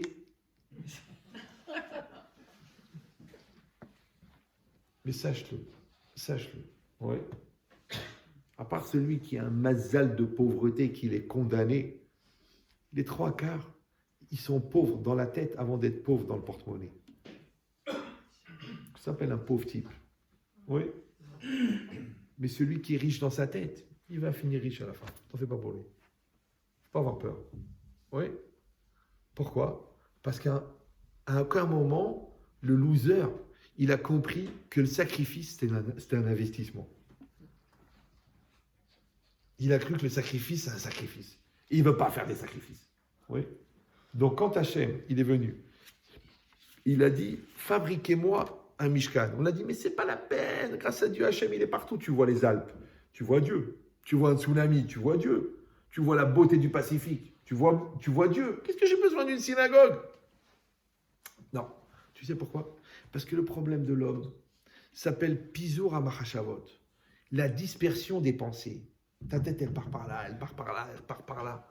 Qu'est-ce qu'ils ont fait les Chachamim? La synagogue. C'est la synagogue. C'est une synagogue. C'est pas une salle de sport. C'est pas un centre communautaire. C'est pas un cercle juif. C'est pas un endroit pour jouer aux cartes entre deux minyanes. Non, c'est une synagogue. Elle est kadosh avec les halachot. Il y a un Sefer Torah. Il y a un Ron HaKodesh. Il y a le Echad, d'accord? Il y a la Teva. Il y a le Sefer Torah. Il y a les bancs. Il y a la séparation, les hommes, les femmes. Il y a le Sidour. Il y a le texte de la prière. Il y a les horaires. Il y a les halachot. T'es comme ça, comme ça, comme ça, comme ça, comme ça. Tu dis, mais j'étais venu pour me libérer. Justement, la concentration, elle te libère. Parce que qu'est-ce qui empêche les gens de réfléchir? Qu'est-ce qui empêche les gens d'évoluer? Qu'est-ce qui empêche les gens de grandir? C'est la dispersion mentale. Ta tête, elle va là-bas, elle va là-bas, elle va là-bas. C'est une des maladies les plus répandues dans le monde qui s'appelle midi à 14h. D'accord? Donc quand c'est le moment des études, ils veulent vite gagner de l'argent. Quand ils sont avec la fille, ils veulent vite se marier. Quand ils sont mariés, ils veulent vite la quitter. Quand ils sont avec elle, ils pensent à la voisine. Quand ils regardent les parents de l'autre, ils trouvent les siens pourris. Quand il habite ici, il voudrait être ailleurs. Quand il fait la Aliyah, il regrette la France. Quand il est ici, il veut partir en Israël. Dis-moi, tu ne pourrais pas te poser un petit peu? Parce que je te dis que si tu marches dans la rue d'une démarche détendue et nonchalante et que tu entends un bruit bizarre, tac, tac, tac, tac, tac, et qu'en cherchant la provenance de ce bruit, tu vois deux chaussures qui marchent à côté de toi et que tu prends conscience à ce moment-là que tu es pieds nus, alors là, tu constates facilement que tu marches à côté de tes pompes. Même si veux ou non.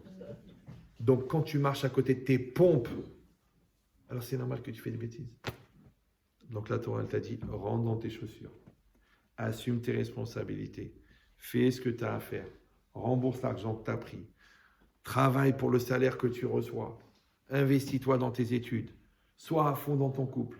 Implique-toi avec tes enfants. C'est-à-dire que toi, tu veux sortir de la tête. La Torah, elle t'a dit, remets la tête. Enlève la tête, remets la tête. Enlève la tête, remets la tête. C'est pour ça qu'ils perdent la tête, les gens. Alors, non seulement qu'ils passent la journée à délirer, après ils allument la télé, ils voient encore des mecs qui délirent, après ils regardent Internet, ils voient encore des délires, après ils me disent whisky pour encore délirer, après ils me prennent des joints pour encore délirer, après ils disent, je comprends rien à ma vie, je suis perdu, j'ai plus de repères, je comprends pas le haut, le bas, le vrai, le faux, je suis perdu. Je dis, mais papa, c'est ça l'Arzor Betchouva. Comment on disait à l'époque en anglais? Oui, dans les territoires. Hazol Trek. Reviens sur le chemin. Parce que tu es sorti du chemin. Un chemin si rassurant quand tu es dans la jungle. Vous savez, le Halenu Hazve Shalom, les gens ils se perdent en forêt. Donc ils se baladent dans la forêt, ils sont détendus. Puis à un moment, ils sentent qu'il commence à faire plus frais. Après, ils voient que la nuit elle tombe. Le mec, il ne sait pas où il est. La forêt, tu n'as pas de repère. Tu vas aller par là. Peut-être tu t'éloignes de la route, tu vas aller par là. Peut-être c'est pas le bon chemin et t'es perdu. Hachem, il a donné des routes. Il a même donné un GPS. Il a même donné des professeurs de conduite. Il a même donné des règles de conduite qui marchent depuis 3500 ans, qui ont fabriqué des centaines de millions de tzadikim. Et toi, tu dis, je préfère la société. Mais la société, elle fabrique des cinglés. Mais regarde autour de toi. Regarde les cinglés. Regarde-les. Parce que tu as le fou qui délire et tu as le fou qui se fait suivre.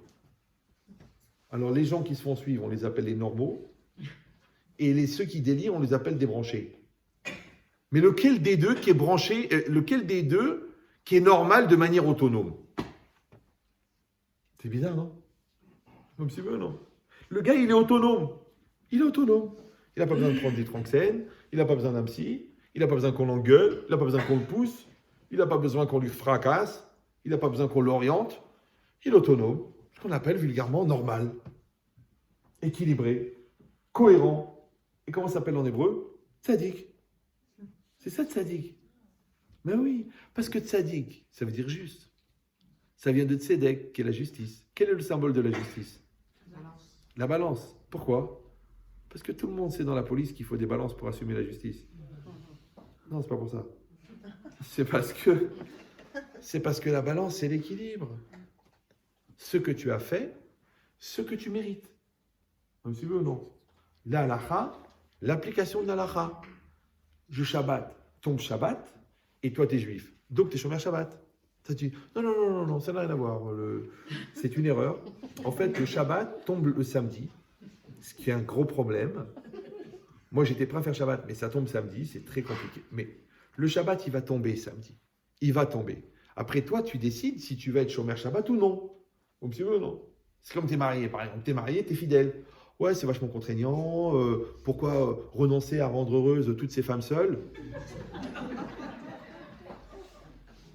Mais tu sais, tu fais preuve vraiment d'une largesse d'esprit incroyable. Viens, on va en parler avec ta femme. Non, elle est plutôt obtuse sur ce sujet. Ben, c'est normal, puisqu'elle elle a une maladie qui s'appelle la fidélité, que toi, tu considères comme une option possible, mais pas envisageable. En fait, tu es cinglé. Donc, c'est marqué ici, c'est clair. La seule manière de créer un espace pour que Dieu réside dans ce monde, c'est de le fabriquer dans ton cœur. Or, pour le fabriquer dans ton cœur, il faut que tu fasses des actes dans un endroit, dans un espace, dans un rituel, dans un sidour, qui vont fabriquer chez toi cet espace. Comme j'ai dit tout à l'heure, quand tu fais médecine, tu deviens médecin. Eh bien, quand tu fais la prière, tu parles à Dieu. Quand tu écoutes le Hazan, tu écoutes la parole de Dieu. Quand tu analyses la Gemara, tu analyses la pensée de Dieu. Quand tu fais le Shabbat, tu fais le commandement de Dieu. Quand tu vérifies tes poches avant de sortir, tu développes la crainte de Dieu. Donc, en fin de compte, tous ces actes de la religion sont faits pour faire pénétrer Dieu en toi. Maintenant, tu peux toujours me dire, est-ce vraiment nécessaire? Moi, je m'arrange très bien. J'ai Guélux, j'ai Cyril. C'est bon. Ai-je besoin de plus grandes sadikim? Non, mais c'est vrai, quand tu regardes les gens devant leur télé, tu dis, on dirait qu'ils sont à la synagogue. Et Cyril, il parle, et eux, ils disent, Baruch, Baruch, Shemo, Amen. Tu dis, mais ils racontent que des lourdeurs. Une fois, j'ai vu une émission, j'ai dit, je vais quand même voir, parce que les gens, ils en parlent. Mais dis-moi, ils sont payés pour ça? Et bien payés. Non, la question, c'est pas pourquoi eux, est-ce qu'ils sont payés pour faire l'épître. C'est que les autres qui les écoutent gratuitement. Parce que toi, tu as ta vie à faire, tu as ton couple à construire, tu as la Torah à connaître, tu as ta maturité à développer, tu as ta thérapie à faire. Et tu passes des heures et des heures à regarder des gars en train de s'envoyer des charriades. Et tu es content. Tu dis, ah, on a passé un bon moment. Mais t'es PMP ou quoi?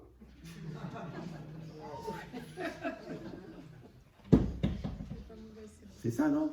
C'est-à-dire, t'es pété, mon pote. Ouais. C'est pas possible. Mais t'as rien à foutre de ta vie, toi.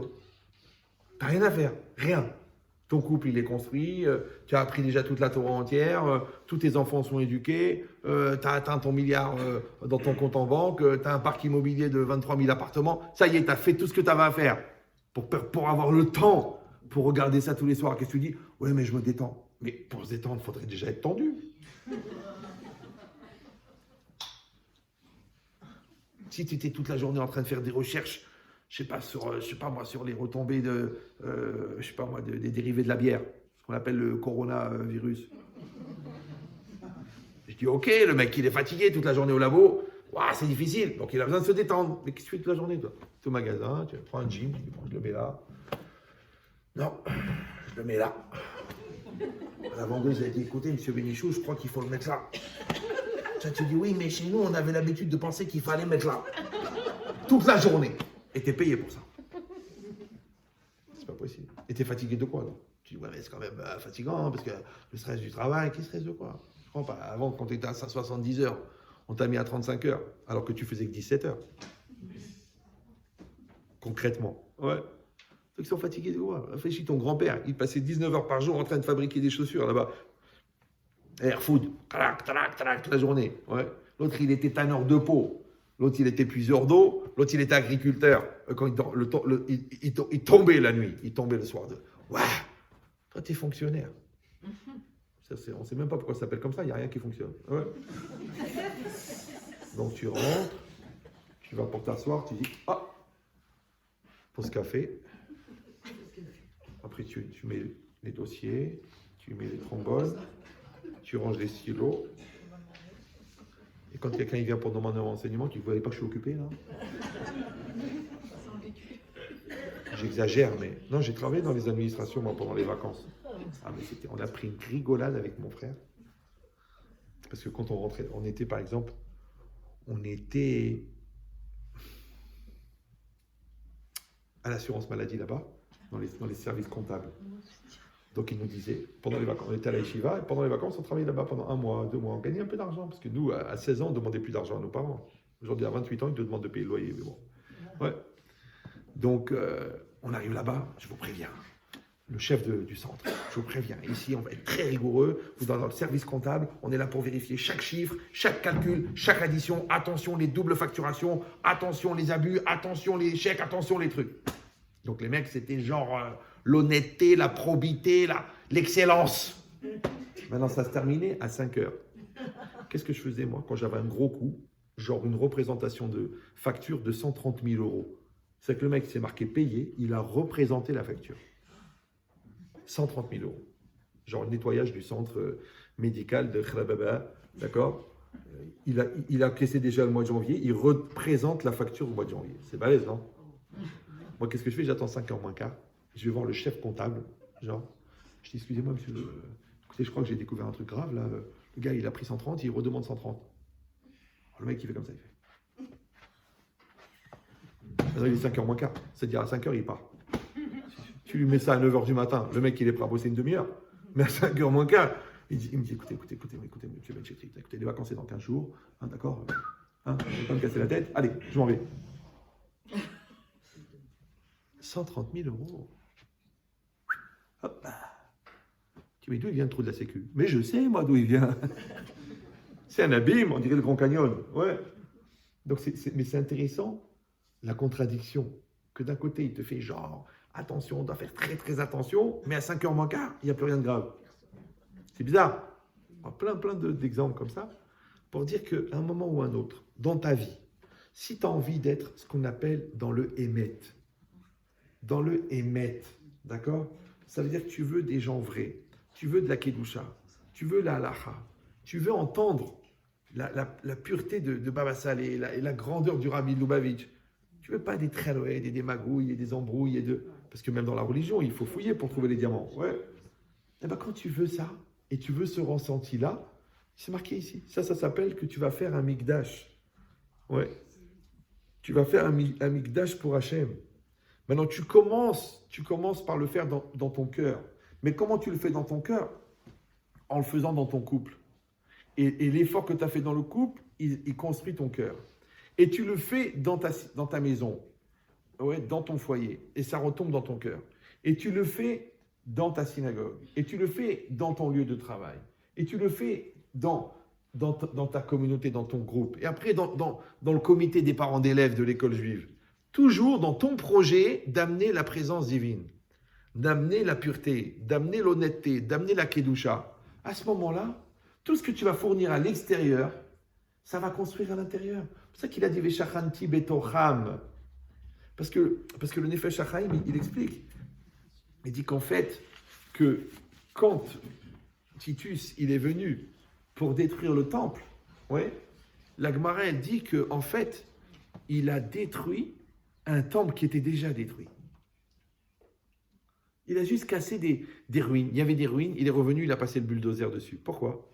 Parce que, vous savez, on doit respecter une personne, même un cadavre, on doit le respecter.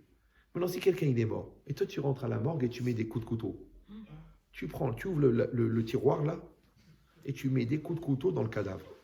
Tu dis, ça va pas, alors allez-nous, c'est assourd, c'est honteux, c'est quoi ce respect? Tu dis, écoute, est-ce que je vais être condamné pour ça? Je vais être condamné à mort. Tu dis, non, il est déjà mort. Il dit le Nefesh HaChaim, quand Titus il est rentré pour mettre le feu au Beth Amikdash, la Shekhinah, elle était déjà partie. Donc c'était des pierres. Donc en fait, il a détruit des pierres. Il n'a pas détruit le temple de Jérusalem. Vous me suivez ou non? C'est pareil. Quand Chas Veshalom dans un couple, les gens ils ont été tellement loin dans la bêtise, dans l'égoïsme, dans l'entêtement, dans le manque de respect, dans les insultes, dans l'adultère, dans la touma, que l'amour, il a quitté ce couple. La Shekhinah, elle a quitté ce couple. Alors quand tu viens, tu dis, mais tu sais chérie, si tu continues, on va divorcer. Et la femme, elle dit, mon amour, je voudrais d'abord qu'on se marie tous les deux. Parce que c'est rien que la confrontation de deux égoïsmes. C'est rien des gamineries, c'est rien des engueulades. Et ouais, vous les Marocains, vous les Tunisiens, vous les hommes, vous les femmes. Tu dis, mon amour, t'as épousé un peuple ou quoi? Voilà, c'est avec moi qu'il faut s'arranger. Voilà, tu veux t'arranger avec moi? Voilà, allez, viens, on va se conduire en adulte. Viens, on va travailler. Mais pour que nous deux, on se rencontre, il faut qu'on sacrifie nos deux satanes. Il faut qu'on détruise nos deux amours propres pour créer un amour commun. Donc, qu'est-ce qu'ils font les gens? Ils usent. Et quand il n'y a plus de patience, il n'y a plus de respect, il n'y a plus d'amour, ils viennent chez leur rabbin pour dire qu'est-ce que la Torah elle a prévu.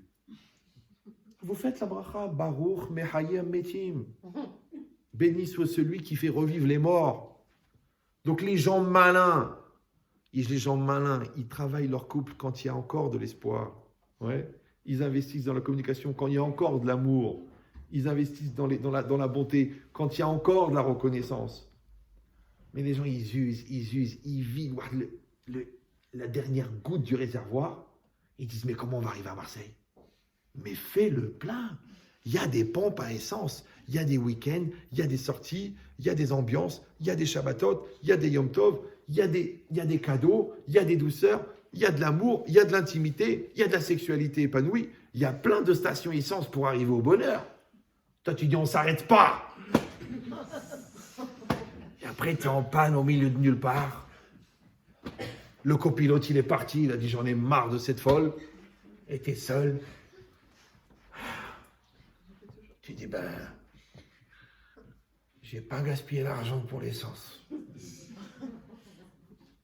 Et t'es jeté en pleine campagne, tout seul, dans ton studio, à la Grande Motte, parce que tu n'avais pas où aller, et tu as trouvé un Airbnb à 14 € par jour. Tu es ça seul, tu regardes la mer. La mer en hiver, c'est comme la mort en été. Tu dis, mais comment j'ai pu en arriver là? J'avais une femme gentille, Hanina, le Shabbat, les Néros, le mikvé, les enfants, mon amour, mon cœur, ma vie. Et là maintenant, tout seul, en train de frotter la chemise, comme Ahmar. Même quand je m'énerve, j'ai envie de dire, mais Myriam, ah bah oui, c'est vrai, elle est partie. Pourquoi tout ça? Ben, c'est exactement pareil. Hachem, quand il a quitté le Beth Amikdash, quand la Shekhinah, elle est sortie du Beth Amikdash, elle est restée à Yerushalayim. Quand elle est sortie d'Yerushalayim, elle est sortie d'Israël. Elle est sortie d'Israël, elle est sortie du Moyen-Orient. Ouais, elle est partie. Ouais. Après, qu'est-ce que tu veux, toi? Qu'est-ce que tu viens? Tu dis, j'ai pris. Ah bah, c'est un peu chacham. Alors, comment il est sorti? Il dit, pourquoi? Ça s'appelle la galoute. Qu'est-ce que c'est la galoute? L'exil. Ouais. Il dit, qu'est-ce que c'est? Le Rav Dessler, il dit, c'est quoi la galoute? C'est quoi l'exil? Quand la majorité du Ham Israël, écoutez bien, n'ont pas la émouna en Dieu, même s'ils habitent en Israël, ça s'appelle la diaspora. Ça s'appelle l'exil. Quand la majorité d'Israël a la émouna, même s'ils habitent en Pologne ou là au Maroc, ça s'appelle Gilou Shechina, ça s'appelle le dévoilement de la Shechina. Ben oui, parce que la résidence de Dieu, c'est dans l'homme. Maintenant, l'homme, il se sert du temple pour avoir la crainte de Dieu dans son cœur. C'est pas que la crainte de Dieu ou la croyance en Dieu, c'est une condition pour le Beth Amikdash. Non, c'est le Beth Amikdash qui est une condition pour la crainte. Ça veut dire que tu te vas te servir du Beth Amikdash pour développer la crainte. Le principal que Hachem, c'est-à-dire qu'ils ont raison les gens quand ils disent Rahamana li babae. Ouais, ce que Dieu il veut, c'est le cœur. C'est vrai, tu as raison. Oui. Moi, les gens ils disent, vous savez, moi, tu mets pas les tefilines. Moi, c'est dans le cœur. Tu manges kasher. Moi, c'est dans le cœur. Oui, tu fais Shabbat. Non, moi, c'est dans le cœur. En fait, ils ont raison. Dieu, il veut le cœur. Le problème, c'est que le cœur, il est aléatoire. Le cœur, il est changeant. Le cœur, il est comme les opinions. D'accord? Donc, comment tu sais quand ton cœur, il exprime des vrais sentiments? Quand tu vis en fonction de tes sentiments. Donc, si tu dis à ta femme, je t'aime, et que tu la frappes ou que tu l'insultes, j'ai des doutes sur ton discours. Ouais. Pourtant, dans ton cœur, tu l'aimes. Tu dis, mais je l'aime, mais je l'adore. Mais elle m'énerve. Qu'elle crève, qu'elle s'étouffe. Elle est sa race. Mais je l'adore. La vérité, je la regretterai, mais je ne peux pas l'avoir. C'est ça ton problème. C'est que tu n'as pas réussi à faire que tes sentiments, ils rentrent dans ton vécu. Alors, comment ça s'appelle chez Dieu? Ce que tu crois s'appelle l'aïmouna. Ce que tu vis s'appelle le bitachon. Maintenant, si tu ne vis pas en fonction de ce que tu crois, donc Dieu, il est dans ta tête, mais il n'est pas dans ta vie. Donc, si tu n'arrives pas à mettre l'amour que tu as dans ton cœur ou dans ta bouche, dans ton couple, ça veut dire que tu ne l'aimes pas. Si l'honnêteté que tu as dans ta tête, la rigueur intellectuelle de l'honnêteté que tu as dans la tête, à partir de 100 000 euros, tu n'arrives pas à rester honnête, c'est que tu es un voleur. Parce que voler 1 euro ou voler 100 000, c'est pareil. Donc, si ton honnêteté n'est pas vécue, si ton amour, il n'est pas vécu, si ta croyance en Dieu, elle n'est pas conséquente dans tes lois, dans les mitzvot, dans la halakha, c'est joli. Ça peut ressembler de loin à la religion juive. Ça s'appelle l'ambiance, le folklore, la hada, la mimouna. Tu dis, mais vous faites la mimouna, ok, mais vous achetez du pain le dernier jour à 2h de l'après-midi pour avoir du pain à la mimouna. Vous faites les moufletas l'après-midi de Pessah. Tu dis, mais comment vous voulez qu'on fasse? La famille arrive à 8h, la fête elle sort à 9h, il faut bien qu'on ait les moufletas. Alors, est-ce qu'on peut faire une mimouna sans moufleta? Mais Ahmar, tu vas revenir en Gilgoul de moufleta. Toi, tu vas revenir en moufleta. Et rien que les gens, ils vont te tartiner du miel sur la gueule et tu vas dire, mais pourquoi moi? Tu voulais des moufletas, tu es devenu une moufleta. Mida keneged moufleta. D'accord? Donc ça veut dire quoi? Ça veut dire que quelqu'un il réfléchit qu'en vérité c'est ça tout le calcul. C'est ça tout le travail. Oui? C'est pour ça qu'on a dit qu'on avait posé la question, est-ce que quand c'est marqué Asuli Mikdash, est-ce que faites-moi un sanctuaire? Il a dit le Rogatchover, est-ce que ça veut dire que la mitzvah c'est de fabriquer le sanctuaire? Ou la mitzvah c'est qu'il y ait un sanctuaire? Mais c'est évident, le Shalom Bayit, c'est pas un résultat que tu as obtenu, c'est un effort perpétuel que tu as fourni. Tu veux ou non? C'est comme les gens qui font médecine. Puis après, hop, il s'arrête. C'est que le médecin, après qu'il a fini médecine, il est en formation continue. Tous les ans, il doit des stages, tous les ans, il doit truquer, tous les ans. Pourquoi? Parce qu'il doit faire évoluer son travail. C'est pareil, im shamoa tishma. Tu dis, j'ai fait 10 ans d'yeshiva, c'est bon, j'ai plus besoin d'étudier. Mais c'est la meilleure manière de devenir un imbécile. Donc continue à étudier, continue à enseigner, continue à étudier, continue à enseigner, et tu verras que ta chorma, non seulement elle va se perpétuer, mais elle va se développer. Et bien le couple, c'est pareil. Gentillesse, douceur, investissement, compréhension, communication, voyage, intimité, échange. C'est ça qui maintient. Tu dis non, grâce à Dieu, on est malheureux, on est heureux, on a 8 enfants, c'est bon. On peut faire la gueule. Non. On peut ne pas se parler. Non. On peut ne pas dormir dans la même chambre. Non. Après, tu dis, allez, ça s'est éteint. Comme ils viennent chez moi, ils me disent, Rav, la passion nous a quittés. Je dis, vous avez dit de ne pas laisser la porte ouverte. Elle s'est enfuie, comme un petit chat. Va le chercher maintenant. Ouais. Non. L'idée, c'est ça. C'est qu'en fait, Ve'asuli Mikdash, vous me ferez un sanctuaire. C'est pas que vous allez le faire, et après vous allez partir. Vous allez perpétuellement le faire. Pourquoi c'est normal? Pourquoi? Parce que le rapport qu'on a avec Dieu, il est évolutif. Donc ton étude de la Torah de l'âge de 14 ans, il t'a donné une croyance en Dieu de 14 ans, que tu as mis en application dans les mitzvot de 14 ans, qui t'ont donné un bitachon de 14 ans.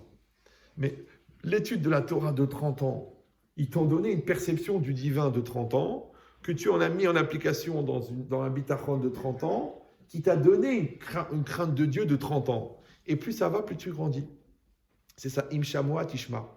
Maintenant, un couple mature, qui a 50 ans de vie commune, ouais, même s'il y a eu des hauts et des bas, mais ils ne peuvent pas imaginer de ne pas vivre ensemble, parce qu'ils fonctionnent ensemble, ils sont ensemble, ça n'existe pas, il n'y a pas une autre réalité que cette personne-là. C'est pour ça que tu vois ces gens-là que tu disais, bon, mais des fois ils se prenaient la tête, et des fois ils s'énervaient, des fois ils criaient, des fois ils truquaient, et des fois, celui-là, quand il y a un des deux qui meurt, c'est fini. Ah, il m'a raconté son père, il a perdu sa mère, la mère elle est niftéret. Après, le lendemain de l'enterrement, le père, il a enlevé ses appareils pour entendre. Il les a posés. Les enfants lui ont dit, papa, tu ne mets pas l'appareil? Il a dit, non. Il a dit, il ne marche pas. Il a dit, c'est les piles. 2500 € d'appareillage. On va te changer les piles et tout ça. Ils ont commencé à chercher les piles. Il leur a dit, regarde, écoute le père. Il leur a dit, ne cherchez pas les piles, j'ai personne à écouter. Un an après, il est mort. Il a fait le Kaddish, il est parti. T'as compris ou non? Pas obligé de faire un an. Mais il a fait un an. Ouais. T'as compris ou non? Pourquoi? Parce qu'il ne peut pas vivre sans elle. Pourtant, quand tu les voyais des fois, ah, tu me saoules, qu'est-ce que tu fais? Oh, comment t'as payé ça? Ah, ça. Tu dis, ah, les pauvres, c'est pas, tu croyais voir de grand amour. C'est ce grand amour, ça. Et le grand amour, même la Daphina, quand elle est en train de bouillir, il dit, il n'y a pas, Ward, le calme plat. Non, ça, c'est les Ashkenazim. Non, les Sfaradim, ça boue. Ouais. Ça boue. Ça boue, ça cuit, ça bouillonne, et ça mijote. Ça mijote. Ouais, après, tu vois le résultat. 35 ans, 40 ans, 50 ans, une complicité. Mais papa, c'est même pas une complicité, c'est une dépendance positive. Alors que les autres, 1 an et demi de mariage, ah, tu sais, je pars en vacances tout seul, elle me saoule, de toute façon, elle fait sa vie, je fais ma vie. 1 an et demi de mariage. Tu dis, mais alors vous n'êtes pas mariés? Ouais, tu sais, bon, c'est une nouvelle approche, on n'est pas dans un système conservateur. Mais ça veut dire que t'es goy, quoi, en fait. En fait, c'est un club d'égoïstes. C'est-à-dire que t'es resté célibataire après le mariage. Il y en a, il est venu me voir à la fin, et 2 semaines de mariage. Il m'a dit, ah, mais chérie, tu peux sortir? Je vais lui demander une question au Rav. Il m'a dit comme ça, il m'a dit, Rav, c'est vrai qu'après le mariage, il n'y a plus qu'elle?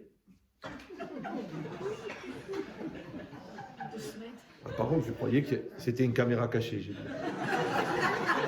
Ils vont me piéger, ils vont me mettre sur Internet. Je dis, c'est quoi ta question? Non, parce que Rav, il y a encore des très belles filles dans le monde. Hein. Je suis encore jeune un peu pour me caser. Je dis, mais c'est celle que tu as choisie, non? Tu t'as juré fidélité, même devant le maire Goy. Alors le rabbin, je t'en parle pas. Et maintenant, tu me demandes s'il y aura plus qu'elle. Bizarre, non? Ne prenez pas le côté genre choquant. Non, prenez le niveau d'immaturité et de lourdeur, qui est un monument. Il nous a fait Notre-Dame de la bêtise, celui-là. Il a pris feu, du coup. Ouais, dans la toiture. Donc c'est ça l'idée. L'idée, c'est que si on n'a pas et on n'est pas perpétuellement dans cette dynamique de construction de cet espace en nous consacré à Dieu, eh ben on va s'éloigner de Dieu.